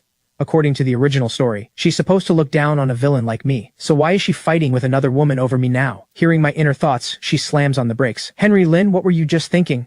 You think I wouldn't get jealous over you? That woman was practically glued to you. And you just let her. Do you enjoy it when other women throw themselves at you? So unfair. That was an assassin sent by Tyson Tang. But Mira looks gorgeous when she's angry. Hearing that, she says nothing, unbuckles her seatbelt, and leans in. Mira, you... Before I can react, she kisses me again. My hands have nowhere to go, so I just hold her. When the kiss ends, her cheeks are red. Henry Lin, listen carefully. You are mine. Without my permission, no other woman is allowed to touch you. Do you hear me? I'm stunned by her words, my cheeks burning. Then I reply, yes, my queen. The scene shifts to a shopping mall. I walk toward a luxury counter. The moment I step in, I point at a bag in the case and tell the clerk, I'll take 10 of this bag, and 20 of that watch. Young Master Lin, are you sure? Yes. Put it all on the card. Just then, a young woman walks in, and her target is me, Henry Lin. I'm here to take your life. She's the swordswoman, Tyson Tang's second female agent. Her blade skills are exceptional. She doesn't blink when she kills. Hearing my inner thoughts, she's stunned too. How does he know who I am? Without another word, she draws her blade from the sheath on her back and points it at me. Time to die. Whoa, hold on. You're really gonna do this here? Why not? Stop. Summer suddenly appears and kicks her back. After only a brief hesitation, the swordswoman charges at Summer again, blade swinging. Ha! Summer dodges, then knocks her back with a punch. They each step back, reset, then clash again. Ah! She slashes several times, then drives the blade into Summer's chest. Summer collapses. Seeing her advance again with the blade aimed at Summer's chest, I act. One punch shatters her sword. At the same time, my punch sends her flying back. She stares at me in disbelief. Your power. Thank God I already broke through to Mystic Gate upper level, otherwise I'd be dead today. Mystic Gate upper level? The young master said he was just a stubborn good-for-nothing. How can he have this kind of power? She quickly decides to retreat. Lucky you today. Next time you won't be. With that threat, she turns and leaves. On the ground, Summer clutches her chest, in bad shape, propping herself up with one hand. I walk over and scoop her up in my arms. Ah! She's startled. What are you doing? Her face turns red. Put me down. It's just a scratch. I can walk. Quiet. I hold her close. Girls are meant to be taken care of. You're a cop, sure. But you're also a woman. Why do you always think you have to carry everything alone? If the sky falls, I'll hold it up for you. Hearing my words, she blushes deeply and can't help but stare at me. But I show no reaction. She lowers her head, trying to hide her racing heartbeat. How can he say things like that? Why is my heart pounding so fast? Without another word, I carry her out of the store. The scene shifts. That night, Dad sees today's bill in his office and gasps. Tens of millions spent in a single day. Starting today, all your bank cards are frozen. Not 1 cent. Oh no, I'm done. The cards are frozen. How am I supposed to finish my spendthrift mission now? Oh wait, I'll host my own auction. Sell everything I bought at rock-bottom prices. That's still burning money, right? No sooner said than done. Soon I'm hosting the auction. Ladies and gentlemen, since this young master's allowance has just been frozen by the old man, I'm hosting this charity auction today. All the luxury goods I bought yesterday start at 10% of retail. All proceeds go to charity. Bid freely. This Henry Lin is really something. Not only does he burn money, he burns it with such vision. The leading ladies sit together in the audience. Only Summer Ann looks restless. She looks at the bandage on her leg, remembering yesterday, her mind full of pink bubbles. First item, a Ming Dynasty antique vase. The camera pans to the vase. Starting bid 1 million. 1.2 million. 1.5 million. Bidders pile in. 2 million. But Summer looks grave. She stands up, runs to me and whispers, Henry, this vase is a fake. Someone's trying to sabotage your auction. 2.5 million. It's Tyson Tang. I get it now. He wants to trash my reputation. Hold on, everyone. My apologies. This auction has to be cancelled. What? How could this happen? Don't tell me young Master Lin can't take a loss? What's going on? This vase has been swapped. It's a counterfeit. The crowd freezes in shock. Then the chandelier bursts apart, and a blade comes flying. Henry Lin! Screams erupt. People scramble to flee. Summer and I hold our ground as the swordswoman charges. Today is the day you die! As she closes in, Summer rushes in front of me. Henry, watch out, ah! Seeing Summer take the blade from me, her shoulder slashed open, I freeze in shock, then catch her. Summer! Blood pours from her mouth as she slumps to the ground. But she smiles. You've always protected me. This time, finally, I get to protect you. Then her eyes close. I lay her down gently. I stand up. No more holding back. My aura unleashes at full force. I grit my teeth, furious. You want to die? In a flash, I charge her and slam down a punch. She takes it head on. Blood gushes from her mouth, too. His power is even stronger than before. Seeing her badly wounded, I rush back to check on Summer. Summer, are you okay? She struggles to open her eyes and smiles at me. I'm fine. Don't worry. At that moment, Dr. Su arrives. She crouches beside Summer to examine her. The wound isn't deep, but it needs immediate treatment. The assassin never expected this. For the sake of protecting this woman, he unleashed such terrifying power. She gets to her feet, ready to flee. Henry Lin, we'll meet again. I ignore her exit and lift Summer into my arms. Summer, I'm taking you to the hospital.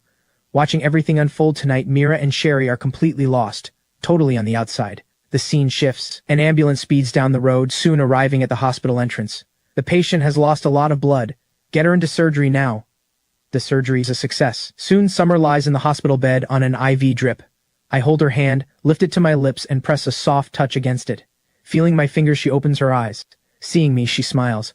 Henry, I'm glad she's awake. Summer, you're up. How are you feeling? I'm fine. The moment she says it, pain shoots through her shoulder wound, making her wince. Just a little sore. Seeing her like this, I'm overcome with guilt. I lower my head and apologize. I'm sorry. It's all because of me. She shakes her head with a smile. Don't blame yourself. I'm a cop. Protecting people is my job. I can't help asking, in my head, Summer, why did you jump in front of me? According to the original story, you're supposed to hate me. Hearing my thoughts, she shyly pulls the blanket over her face and answers silently. Because I didn't want to see you hurt. The others walk in. Summer, rest well. We'll protect you. Henry, who exactly was that woman? Sherry can't help asking. She's one of Tyson Tang's people. Hearing that, all four are shocked. What, Tyson Tang? No one expected him. Yes, he sent his 4 female agents to deal with me. Dr. Su snaps open her fan, her face grim. Looks like we need to be careful. The next day, Sherry is working in her office when an employee bursts in. Miss Su, we have a problem. Our stock just crashed. What? Someone is maliciously shorting our stock, and tons of negative news just hit the headlines. Have you figured out who's behind it? A firm called Jiao Investments. Hearing the name, Sherry thinks to herself. Jiao Investments? She immediately calls me, hoping I'll have answers. She senses another scheme behind this. Meanwhile, I'm staring at my mission progress. Still 50 million short. Only half a month left. I hold my forehead at a loss. The phone rings, breaking my thoughts. I pick up. Hello, Sherry? Henry, my company is under attack. What? I'm stunned. It's JAO Investments. I suspect they work for Tyson Tang. JAO Investments, I know that name. Vivian Gao, Tyson Tang's 3rd female agent, a business genius. Got it. I'm on my way. I hang up and get ready to leave. Soon I arrive at Sherry's company. We strategize in her office. Their tactics are sophisticated. They're shorting our stock and spreading all kinds of negative press. She lays out what she's gathered. The head of GAO Investments is Vivian Gao, a business prodigy, only 25 years old, and she already controls billions in assets. Her profile matches everything I know. Vivian Gao, according to the original story, she's Tyson Tang's 3rd female agent, an expert in corporate warfare. Her target is to crush Sherry's company, then force Sherry to leave me. Hearing my thoughts, Sherry can't help laughing. Hey, Henry. Do you have a plan? Yes, we fight back the spendthrift way. I plant my hands on the desk and stand up confidently. They look puzzled. Spendthrift? Right. I'm going to buy out GAO Investments. Buy them out? How much would that cost? Whatever it costs, I'll pay it. It's perfect for finishing my spendthrift mission. We act fast. Soon we're standing at the foot of Gao Investments building. Her assistant knocks on the office door and goes in to inform Vivian Gao. Ms. Gao, Henry Lin is here to see you. Vivian keeps her eyes on the window outside, replying coolly, let him in. She adjusts her glasses, a confident smile on her lips, as if everything is under her control. As I walk in, she speaks. Young Master Lin, I've heard much about you. Ms. Gao, I'll cut to the chase. I want to buy your company. Buy? She looks at me like I just told a joke and scoffs. Young Master Lin, do you have any idea what my company is worth? Whatever it costs, I'll pay it, I say with a smile. She frowns, suddenly doubting herself. Is he serious? She sits down, smiles confidently, and names a number. 5 billion. Cash. Sherry is stunned. What? I smile and accept. Deal. Are you serious? She never expected me to agree. Of course. My lawyers will handle the paperwork tomorrow. With that, I turn and leave. She never saw this coming. Mouth open in shock, she thinks, this man is nothing like the young master said. The scene shifts. I'm at home eating breakfast. Henry, I made you some medicinal stew to build up your strength. Dr. Su has arrived. I groan inwardly. Oh no, Dr. Su's medicinal stew tastes absolutely cursed. Hearing my thoughts, she says pointedly, "What? You don't want it?" No. I mean, I just had breakfast. Since I didn't say no, she shoves the container in front of me and opens it. Looking at the food bubbling with creepy fumes, I jump. Ah! Open up! She forces it on me. I don't dare refuse, so I swallow it. Oh god, this tastes like a biological weapon. Is it good? Delicious, Dr. Su. I fake my way through it, then immediately turn my head. Before I can finish, I collapse. Ah! Henry! The leading ladies rush over, wondering what just happened. Dr. Su, Sherry is the first to ask. How is he? Dr. Su's expression turns grim. He's been poisoned. Everyone jumps in shock. Poisoned? Dr. Su continues, and it's a deadly one. If we don't treat it in time, his life is in danger. Who did it? Summer asks urgently. The poison was in the medicinal stew. Sherry immediately says, Dr. Su, you... Dr. Su denies it instantly. It wasn't me. Someone slipped poison in while I was making the stew. Just as they're at a loss, a figure flashes past the window. She flips inside. Spotted already? Who are you? I'm Lilith. Sent by the young master to take Henry Lin's life. You poisoned him? That's right. This is my custom-made poison. Colorless and odorless. Death within 3 hours guaranteed. Is that so? Let's see which is stronger. Your poison or my medicine? With that, Dr. Su takes her medicine box, sits beside me, and opens it. It's useless. My poison has no cure in this world. Oh really? Then let me show you what it means to fight poison with poison. She pours a cup of medicine down my throat. My whole body flushes hot. Lilith is shocked. Impossible! Your poison is strong, but mine is stronger, Dr. Su says calmly. Lilith suddenly understands. You're a master poisoner too? Not only that, I'm a master of both medicine and poison. With that, Dr. Su flings a cloud of silver needles, striking Lilith. Lilith feels it instantly. Paralysis poison! Dr. Su walks over slowly. You've lost. Lilith refuses to give up and pulls a smoke bomb from her leg pocket. I won't lose. She slams the smoke bomb at her feet and escapes under the cover of smoke. This girl's skill with poison is impressive, Dr. Su remarks. I have no idea how much time passes before I finally come to. I'm alive? Even I didn't see that coming. Dr. Su says coolly, of course. With me here, you don't get to die. I quickly sit up and thank her. Thank you, Dr. Su. She shakes her head. No need, it's what I'm supposed to do. Sherry quickly asks, Henry, how are you feeling? Only now do I notice the others are here too. I answer, much better. Who is that woman? Her name is Lilith. Tyson Tang's 4th female agent. She specializes in poison and assassination. Looks like Tyson Tang really wants you dead. According to the original story, Tyson Tang's 4 female agents were all supposed to fall for me eventually, and then defect to my side. But now the plot is completely off track. I have no idea what's going to happen. He wants to win over those 4 women. The scene shifts. We're all standing before my father. Look at what you've done. 100 million burned in a single month. Are you trying to bankrupt the Lin family? I look defiant on the outside, but inside, I'm thrilled. Come on, Dad, lose it. Throw me out of the family already. I quit being the villain. Starting today, you're out of the Lin family. I don't have a son like you, but the leading ladies all step forward together. Mr. Lin, please wait. Henry actually has a sharp eye for business. There must be a reason behind his spending. Sharp eye for business? Fine, I'll give him 50 million as his last shot. If he can use this 50 million on a proper investment and turn a profit, I'll forgive him. If he loses it, none of you are to plead for him. He's out immediately. Mira turns to me and asks, Henry, you can do this, right? I'll try my best. That's all I can say on the surface. But inside, I already have a plan. 50 million? Just dump it into something guaranteed to fail. The moment that money is gone, I can walk away with a clean excuse. Just then, the system pops up. Special mission triggered, desperate investment. Objective, legally lose all 50 million within 1 month. Reward, escape your villain fate. Penalty for failure, random lightning strike experience. This is in the bag. Seeing the system's mission, I'm even more certain everything is under my control. The scene shifts. Under the city lights at night, Sherry presents her options. Henry, these are Haicheng's most promising projects right now. Return rates over 10% minimum. No, these are too safe. Sherry, I want the trashiest, most hopeless. Nobody in Haicheng wants it kind of project. The worse the better. Sherry looks confused. Why? Because I want a challenge. I play it cool, as if it makes perfect sense. Look it up for me. Is there an abandoned construction site that's been derelict for 10 years? There actually is one. The abandoned lot in West Haicheng. Sherry pulls out a file. That plot used to be a chemical factory. Severely contaminated.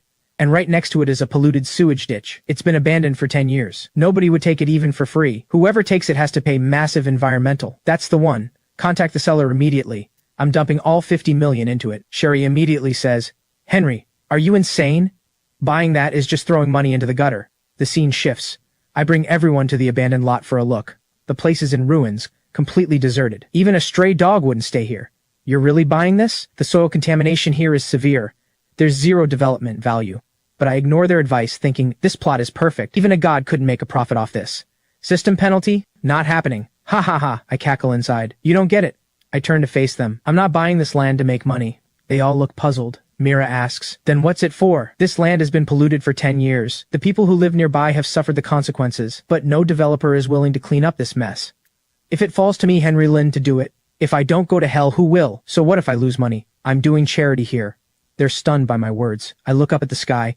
A ray of sunlight cuts through the gloom and lands on my face. The four of them stare at me, speechless, all wearing the same shocked expression. They're thinking, so beneath his stubborn exterior, tears well up in their eyes. He hides such a noble heart and grand vision.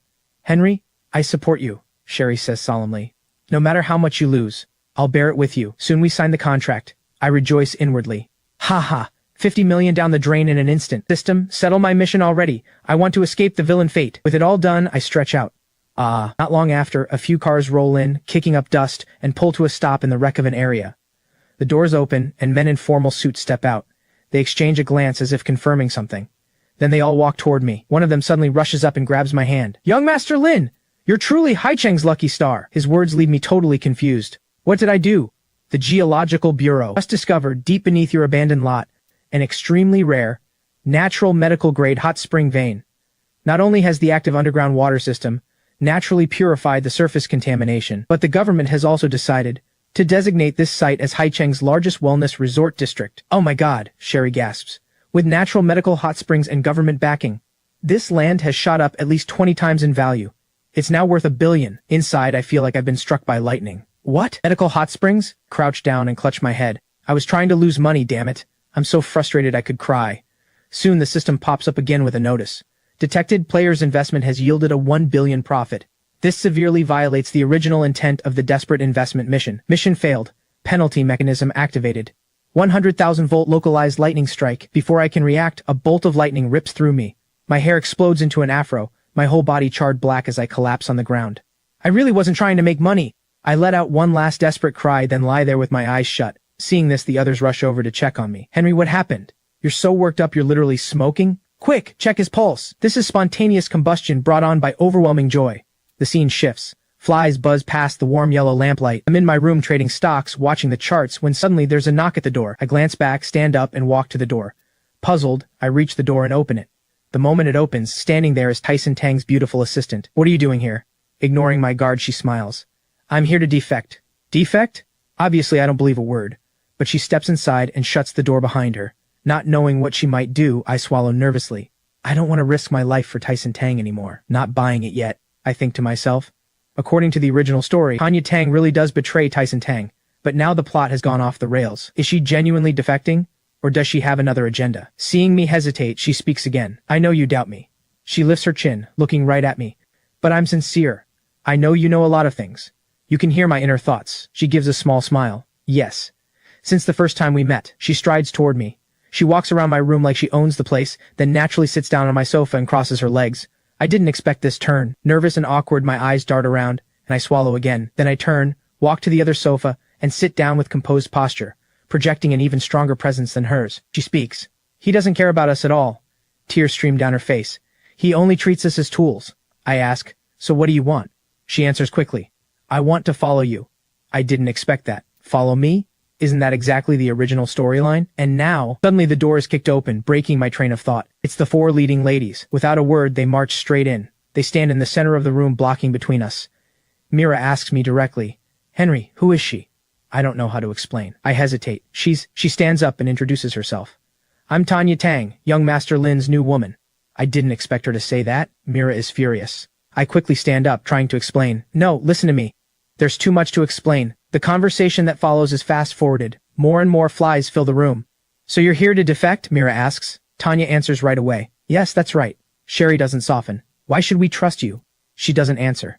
Instead, she walks toward me. I can give you intel. This is Tyson Tang's plan. He's preparing to move on the Lin family.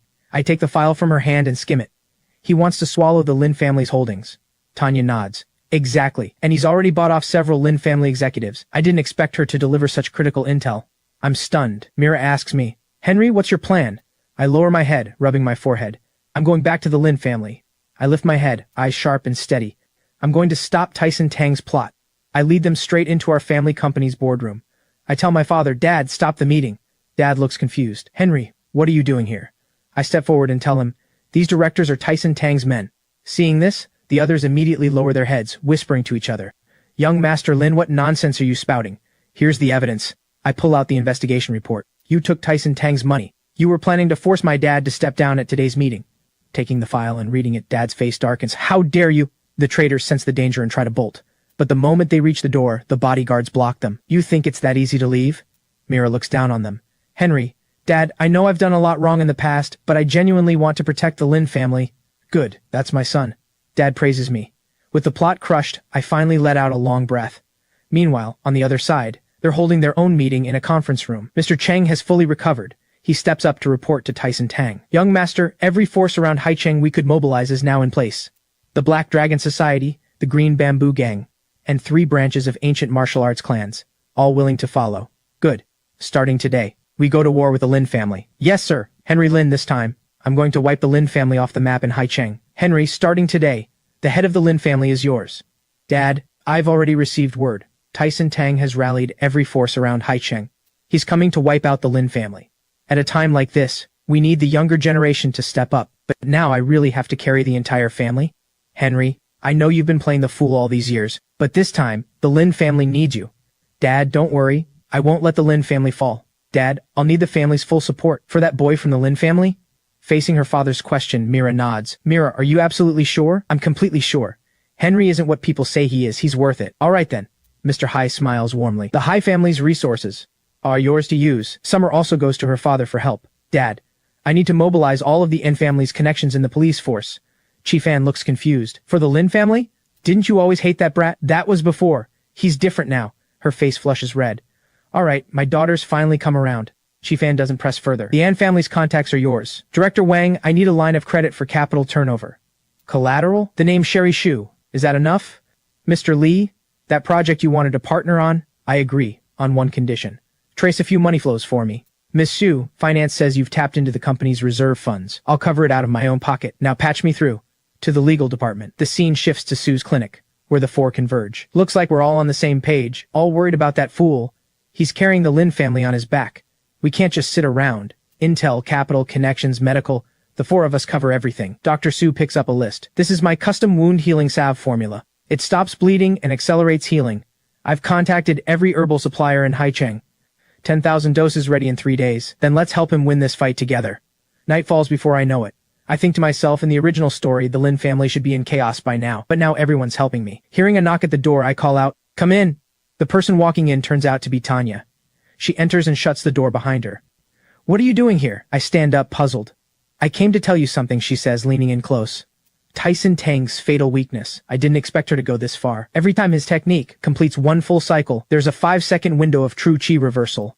In those 5 seconds, his power drops by 30%. The original story never mentioned this. Could it be because the plot has shifted? So Tyson Tang's weakness is now exposed? Believe me or not, I just don't want you to die. With that, she leaves. 5 seconds. If I can seize those 5 seconds, I have a chance. The night deepens. At the gates of my estate, figures vault over the wall and gather in the garden by my door. It's Tyson Tang and his men. Tyson Tang straightens his cuffs. He smirks inwardly. Henry Lin, tonight is the night you die. With a single gesture, his men charge toward my house. Sensing something wrong, my eyes snap open. Feeling the shift outside, I leap up and start running. They're here. Henry, take the back exit. I'll hold them off. Dad, what are you saying? I didn't expect him to make this call. I'm the head of the Lin family. There's no way a father covers the retreat while the son runs. By now, the front door has been smashed open. Tyson Tang walks in with his men. No one's leaving tonight, father or son. Tyson Tang, your target is me. Let my dad go. Relax. I'll deal with the 2 of you one by one. I take his palm strike head on, and inwardly I marvel. So strong. So this is the Chosen One's true power. Oh? You took my strike and stayed standing? Looks like I underestimated you, Henry. System, deploy level up trial card. Player's current power level. Mystic Gate, peak level. Interesting. You can boost your power on the spot. His attack is still blocked. Impossible. Mystic Gate peak level still isn't enough against you.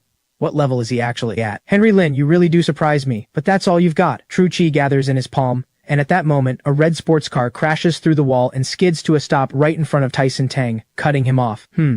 Henry, Get in. Seeing Mira come to my rescue, I quickly jump up and dive into the car. Seeing me bolt, Tyson Tang lunges with a palm strike, but it lands on the car window, sending cracked spider webbing across the glass. Trying to run? Not so easy.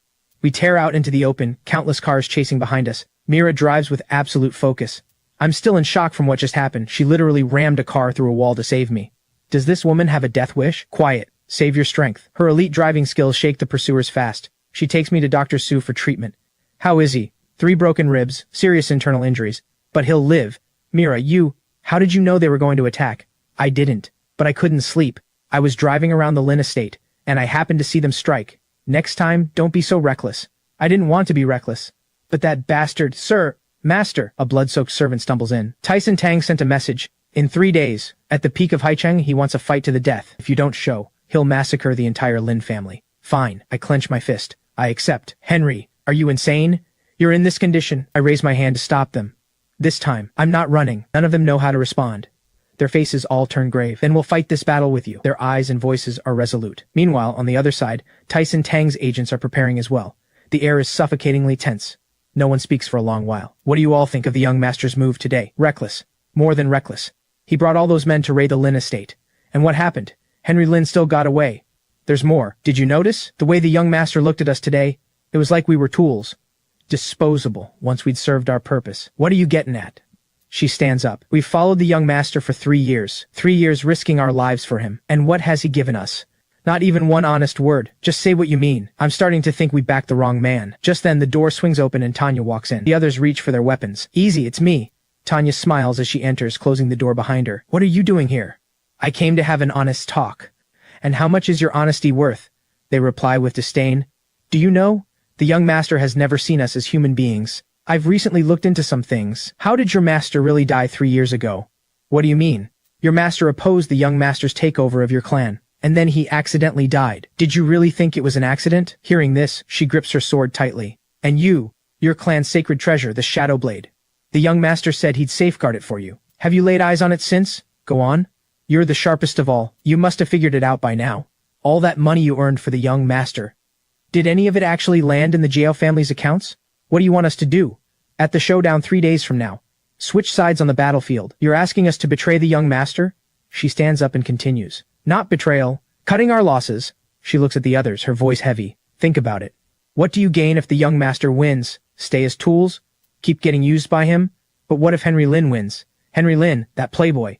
You're underestimating him. He's won over the heiresses of the Hai, An, Shu, and Su families, utterly devoted. He's made Victor Lin hand over the family head position. He took a full palm strike from the young master and didn't go down. Do you really still think he's worthless? Are you saying he's worth following more than the young master? I'm not asking you to follow him. I'm just saying, in 3 days, we can choose to stand on the winning side. So, want to roll the dice with me? Though reluctant, they don't seem to have any better option. They place their hands together, making the decision as one. Then let's roll the dice. The scene shifts. I'm lying on my bed when the final battle mission is issued. Defeat Tyson Tang. Seeing the system's new mission, I shoot upright in shock. Reward for success, return to the real world, and keep all wealth gained through your spendthrift mission. Return to reality, keep the wealth. In other words, as long as I beat Tyson Tang, I can take all this money back to my original world. I lie back down. I don't feel much joy. If anything, I look troubled. But if I go back, what about them? Their faces flash through my mind one by one. Mira, Summer, Sherry, Dr. Su. What about them? Forget it. Win first, deal with that later. I clench my fists and tell myself, only by winning do I get a choice. The numbers on the system panel keep flickering. Then a voice rings out. Data analysis complete. Loading the latest updates from the safe house. I stare at the data on the panel, my face turning grim. I rub my hands together gleefully. Still so much money left. A wicked grin spreads across my face. I have to blow it all before the final battle. System, I want to renovate the battlefield at the peak of Haicheng, turn it into my home turf. The moment I finish speaking, a new message pops up. Battlefield renovation requires 50 million in funds. Confirm? I'm thrilled. Confirm. Confirmed. Please select a renovation plan, player. Dig me a trap right here. Make it deep. Then I point at another spot. Install some steel pipes here. They can serve as cover at critical moments. Here and here too. I can't suppress the smirk tugging at my lips as I keep transforming the battlefield into my territory. After all the preparations, my face is full of an evil grin. Tyson Tang, you love a good fight, don't you? Then I'll give you all the fight you can handle. The scene shifts. Dr. Su is processing herbs in her clinic, preparing for the upcoming final battle, stockpiling enough backup medical supplies. Just then, Summer bursts in looking for her. The pungent smell of herbs hits her, and she can't help pinching her nose. Su, What is this? Pill brewing, Dr. Su replies, turning her head with a smile. She goes back to processing the herbs, while Summer is startled by her words. You can brew pills too? Summer stares at her in disbelief. Dr. Su turns again and smiles. Master of both medicine and poison. Pill brewing is just the basics. Her hands never stop. She adds more herbs into the cauldron, moving to the next step before speaking again. This is the reversal pill. Her eyes turn serious as she looks up. Once consumed, it makes your power skyrocket in a short time, by a full realm. She adds another vial of medicine into the cauldron. Summer watches her work, gasping at what she just heard. Whoa. Then Henry would. But there's a side effect, Dr. Su continues. Summer takes a step back, alarmed. After it wears off, he'll be weak for 3 days, she says, stirring the herbs. And if his body can't handle it, her face turns grim. His meridians could be completely severed. Then why are you still brewing it? Summer cries out, agitated. Because this is his only hope of winning. Without paying Summer any more attention, Dr. Su stirs the herbs and turns away. The scene shifts. Summer arrives at the police archive room. An officer is already waiting and quickly stands up when she enters. He hands her a file. Officer Ann, the files you requested. Summer takes the file, quickly flips through a few pages, scans them, then closes it and tucks it away. This evidence is enough to lock him up for life, she says venomously. She packs the files carefully, her face stern. Thinking of the mastermind behind it all, she can't muster a kind expression. She says coldly. After the battle, she straightens up, head high, her face grave. Is your judgment day. She will make Tyson Tang pay for everything he's done. The scene shifts to outside Sherry Shu's company. Tyson Tang's funds flow through 3 main channels: overseas accounts, underground money houses, and several shell companies. I've already had people watching these accounts. The second he moves a cent, we freeze it instantly. I'm hacking into his backup funding chain right now. Got it. Found it. He has hidden funds in a Swiss bank. Mira leans in to take a closer look. Can you freeze all of it? Sherry smiles. More than just freeze it. I can transfer every cent to your name. The plan is going so smoothly that they can't help but stand up and high-five in celebration. Perfect. Perfect. The scene shifts. They've all come to my place. Dr. Su hands me a bowl of medicine. Henry, drink this. I have no idea what it is, but I take the bowl. Sherry and Mira are still working on their laptops. I raise the bowl and sniff the brew. What is this? It's the catalyst for the reversal pill, Dr. Su replies. It'll prep your meridians first. I'd never doubt Su. Without hesitation, I down it in one gulp. So hot. But I do feel a lot better. I lift my head, a little stunned by the effect. Here's the evidence on Tyson Tang's crimes. Summer walks over with the file. After the battle, I'll arrest him personally. Her tone is firm. I flip through the evidence. This many charges? Enough to send him to the chair 10 times over. And it's not just his money. Everything he owns is yours now. What do you mean? Mira looks at me with a smile. It means after the final battle, Tyson Tang will be a penniless beggar. They're all risking their lives for me. Good. Then the day after tomorrow, we'll make sure he doesn't come back alive. Meanwhile, Tyson Tang sits in meditation inside his warehouse, training for the upcoming battle. Suddenly, Mr. Cheng rushes in, gasping for breath. Young master! Disaster! All our financial accounts have been frozen. What? And the funds in the Swiss bank have vanished into thin air, Mr. Cheng adds, head bowed. Tyson shoots to his feet, furious. Henry Lin! It must be Henry Lin! He snarls viciously. It doesn't matter. The day after tomorrow, I kill him. And Haicheng is mine. He turns his head and sneers coldly. Whatever money I lose, I'll get it all back. Henry Lin, the day after tomorrow, you die. Thinking of how Henry has wrecked his every plan, he hisses out his vow, eyes hard as steel. He absolutely will not let this go. The scene shifts. I'm in my room, sitting on the bed, unable to sleep.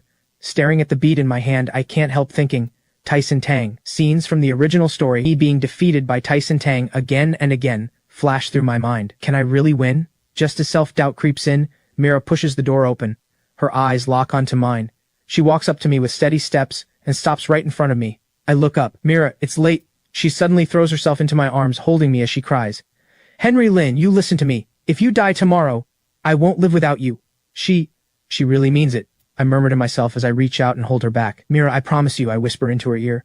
I will come back alive. I pat her back gently to comfort her. She looks at me through her tears. You said it. If you lie to me, I'll never forgive you. Then she leans down and kisses me. When the kiss ends, she stands up, says goodbye, and slowly walks away. She steps out the door. She can't stop crying. She wipes her tears with her hand but doesn't stop, doesn't look back. She just leaves, pulling the door shut behind her. I rub my forehead and sigh. Then there's another knock at the door. I call out, "Come in."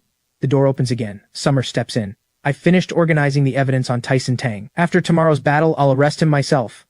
Thank you for all your hard work. Summer lowers her head and speaks slowly. I've been a cop for years. I've seen plenty of life and death. She looks back up at me. But tomorrow, I'm scared. Her words leave me at a loss. She gathers her courage. I'm scared of losing you, so you have to win. You hear me? I stand up, pull her into my arms, and whisper softly in her ear.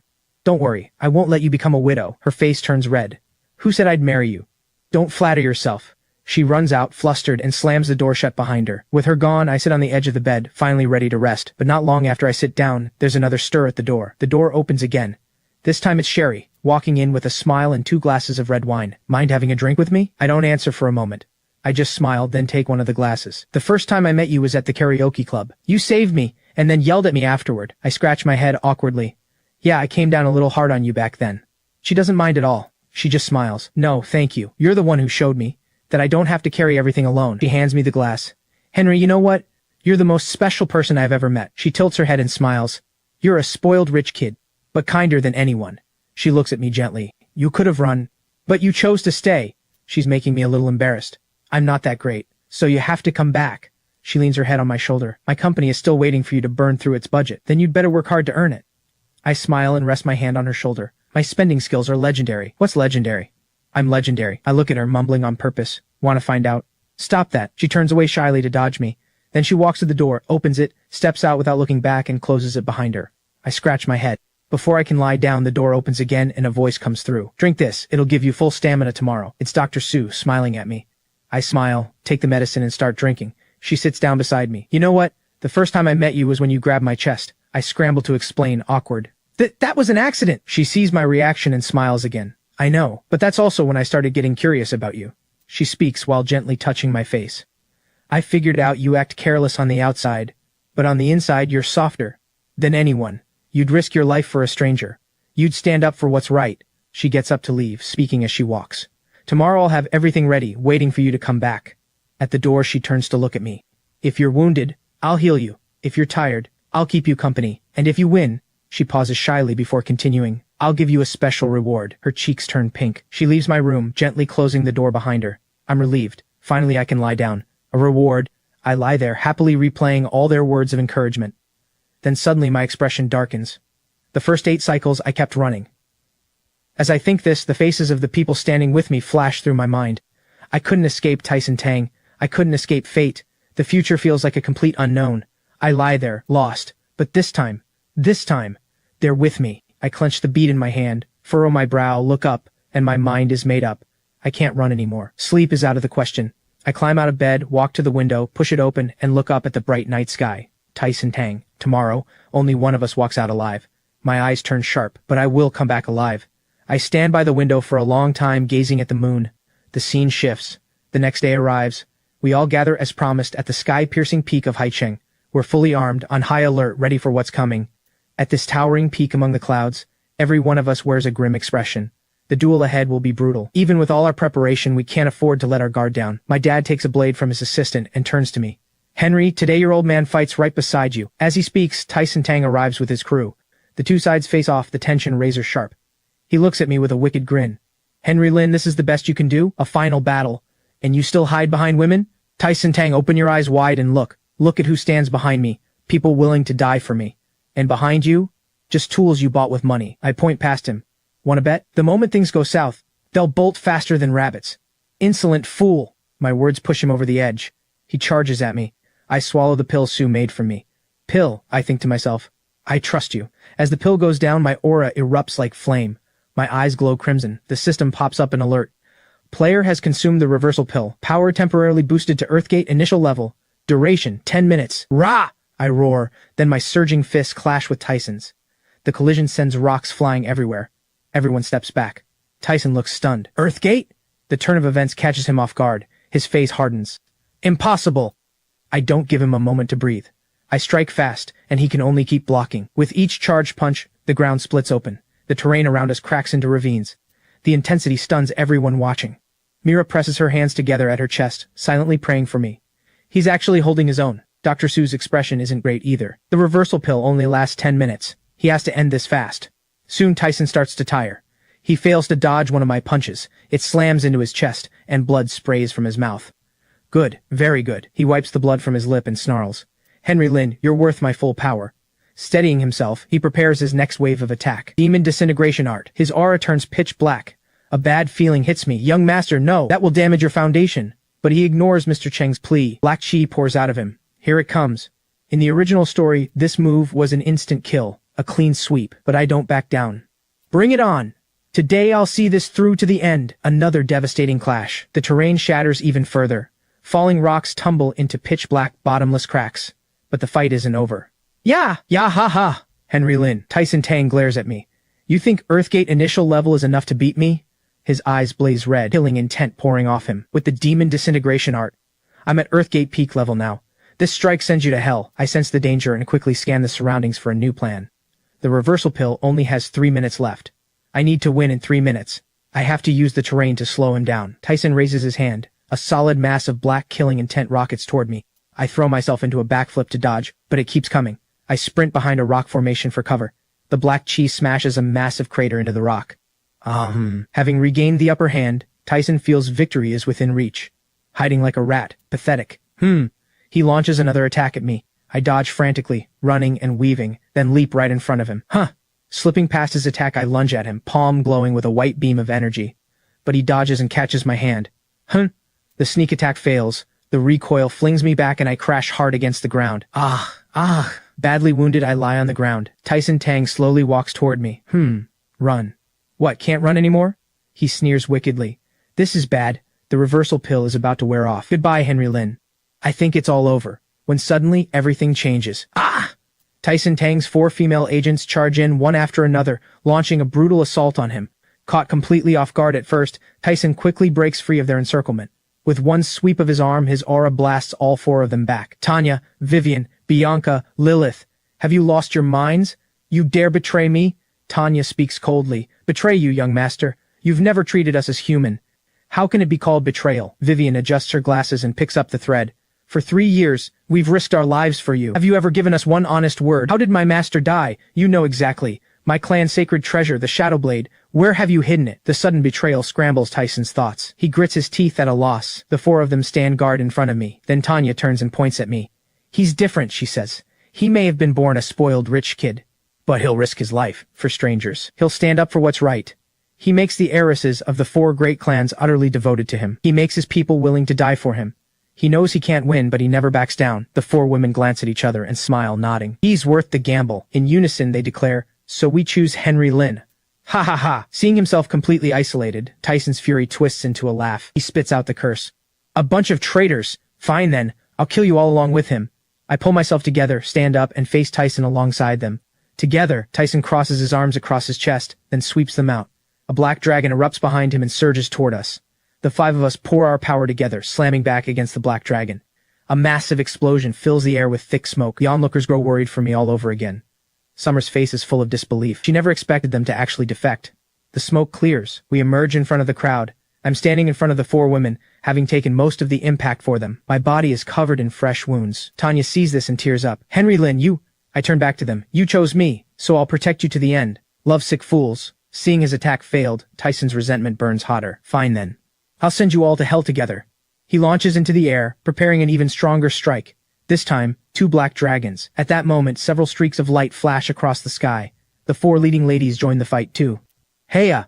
They land in front of me, unleashing their power to help. You protect them. We protect you. Last time we let you face it alone. Not this time.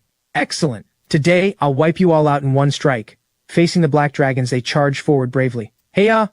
They surround Tyson Tang, attacking from all sides, but he refuses to give ground. Yaha!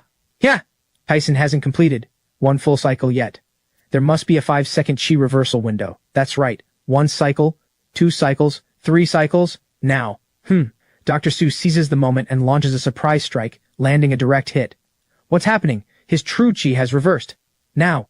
They rush in and pin Tyson down. Henry, do it. I push myself up off the ground, remembering all the times Tyson brutally killed me. Rah! Then the faces of these women flash through my mind. This time, I won't lose again, because they're with me. Black Tiger Heart Strike. The final blow. I charge forward with everything I've got. By now, Tyson is broken free. He dodges my first punch, but the second one comes right behind it. The force of my fist takes the shape of a ferocious tiger and roars toward him. It slams into his chest, hammering him backward. He crashes to the ground, kicking up a cloud of dust. The dust settles. Tyson stands in the middle of the field, looking closer. There's a gaping black hole in his chest. Even he can't believe it. With wounds this severe, there's no way he survives. But he refuses to accept it. I'm the chosen one. How can this be? With such devastating injuries, he actually starts to laugh. Ha ha ha ha. None of us understand, but we suspect a trick and take a step back. Ha ha! What's so funny? Ha ha, Henry Lin, you think you've won, huh? At least you lost. Ha ha ha, lost. I was destined to lose from the very beginning. His words leave everyone stunned. What nonsense are you talking? He points at me. Aren't any of you curious? Why can Henry Lin hear this system? Why can you all hear his inner voice? Another bombshell drops. Everyone exchanges silent looks. How does he know we can hear Henry's thoughts? Of course I know, Tyson continues. Because I used to be just like you, able to hear the protagonist's inner voice. What do you mean? Ha ha ha. The heavenly Tao of this world collapsed long ago. The original story, the original destiny, all of it has been thrown into chaos. And you're an outsider. He points at me, accusing. Chosen by the system to replace me, to replace him. The system never said that. Of course it wouldn't. Because all it needs is a protagonist who can make it to the end. As for the journey, it doesn't care. This news truly leaves us all stunned. I once believed I was the chosen one too. Everyone listens with grim expressions as he goes on. Until I realized, every cycle, I was doomed to the same fate. Betrayed, replaced. He turns to his 4 agents. You think I was using you? No, it's because I was afraid. Afraid that if I gave my heart, the protagonist would take everything from me again, like the 8 times before. You're a reincarnator too? I ask him. No. I was the old protagonist. And you are the new one. The system chose you. That's why they can hear your inner voice. That's why you can rewrite fate, over and over. Treat them well. Their feelings for you are real. With those final words, he crumbles into dust. The wind scatters the ashes, leaving only a single bead on the ground. Congratulations, player. Final battle mission complete. Tyson Tang defeated. Mission rewards distributed. Player may return to the real world at any time. All wealth gained through spending will be retained. The system pops up another notice. Friendly reminder, upon return, this world will be reset. All characters' memories of the player will be erased. Just like that, I'm in an impossible spot. Go back. And let them forget everything? Everyone watches me tense. They're afraid of what I'll choose, but they don't dare stop me from choosing. The system window vanishes. I can't bring myself to leave. Just then, my dad walks over and pulls me into a hug. Ha ha ha. That's my boy. You actually pulled it off. Dad, easy. The hug hurts. My ribs are still broken. House of Lin. House of Lin. House of Lin. Woohoo! Everyone breaks into celebration. House of Lin. House of Lin. House of Lin. At that moment, several elders from the 4 great clans approach. Henry Lin, hear our decree. Wincing through the pain, I meet them. The 4 great clans of Haicheng have come to a joint decision today. We name Henry Lin, the Lord of Haicheng, to lead the 4 clans, to stand against outside threats together. They finish speaking and bow to me with clasped hands. We greet our Lord. I'm completely lost. Wait. Me. Don't refuse. You've earned it. I turn. The women look at me with full expectation. I turn again. The elders are waiting for my answer. I accept. The scene shifts to the banquet hall. Everyone celebrates the victory with song and dance. Such a young, accomplished lord. Truly a blessing for Haicheng. Please look after us, my lord. I deal with the crowd while inwardly groaning. Great. Now I really can't leave. Mira catches my inner voice and senses that I'm not really happy. Does the player confirm return to the real world? Friendly reminder, upon return, this world will be reset. All characters' memories of the player will be erased. Wait, explain exactly what memories erased means. It means every character in this world will no longer remember the player's existence. Every interaction between the player and them will be rewritten by the world as never having happened. Then, can I take someone back with me? Yes, the player may select one companion. To return to the real world, the remaining characters' memories will be erased. Only one? Then what about the others? Summer, Sherry, Sue, and everyone else? They'll forget me completely. What am I supposed to do? How can I take just one? But if I don't go, what happens to the me in the real world? Who? The 4 of them walk in together. Tell us. What are you hiding from us? We can hear your thoughts, you know. You've been wrestling with something ever since the battle. Right up to now. We're here to help you, not to interrogate you, but you have to tell us. I can go back. Back to my original world. But I can only take one person with me, and once I leave, this world will reset. Everyone will forget me. Saying it out loud feels better. At least I don't have to keep it from them anymore. I finally let out a breath. So you've been agonizing over who to take? It's not about who. I just can't bear to take only one. All of you mean too much to me. Henry, you listen to me. Wherever you go, I'm going with you. Your world. Or hell itself, I'm coming. Her words move me to tears. Mira, don't forget, I'm the one who kissed you in public. You're not getting rid of me in this lifetime. My turn. I'm a cop. Wherever you are, that's where I enforce the law.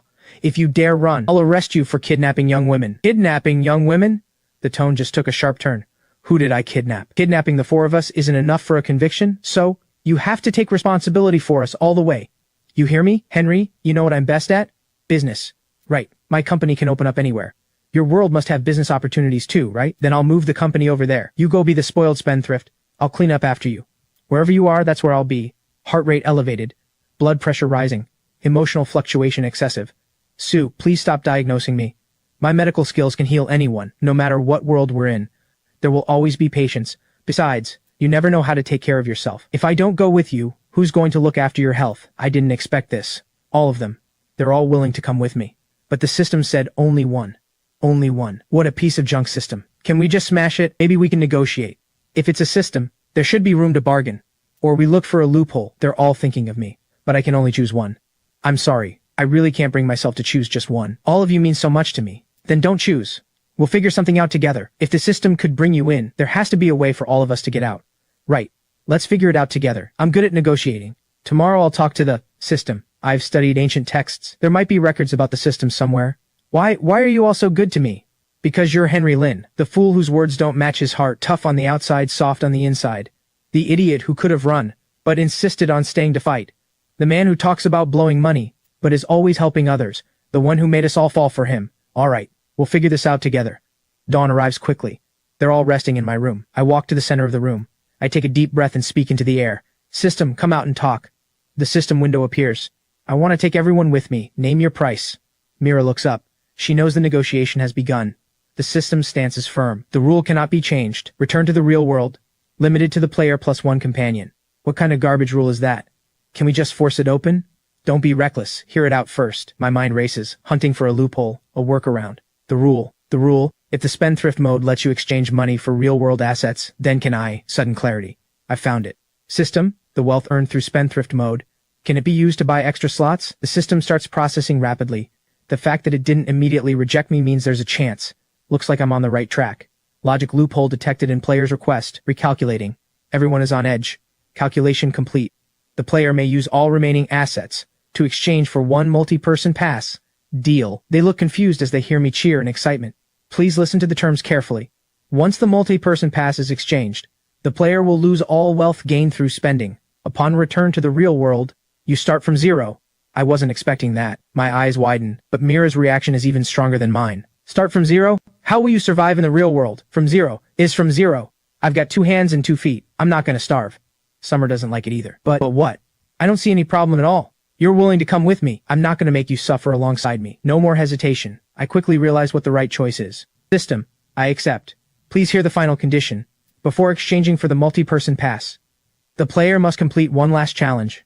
Burn through your entire fortune. Not a single cent left. Burning through money? That's my specialty. The system window closes.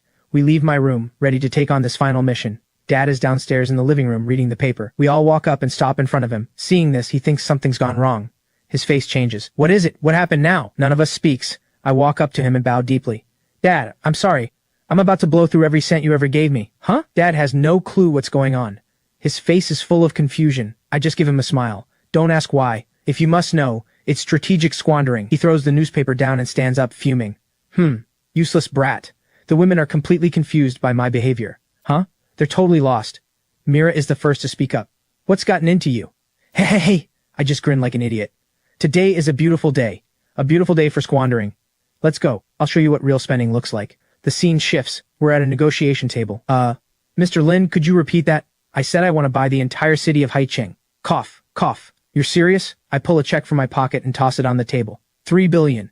Enough? Enough. More than enough. Once I get a clear answer, I stand up and put my hand on his shoulder. Great.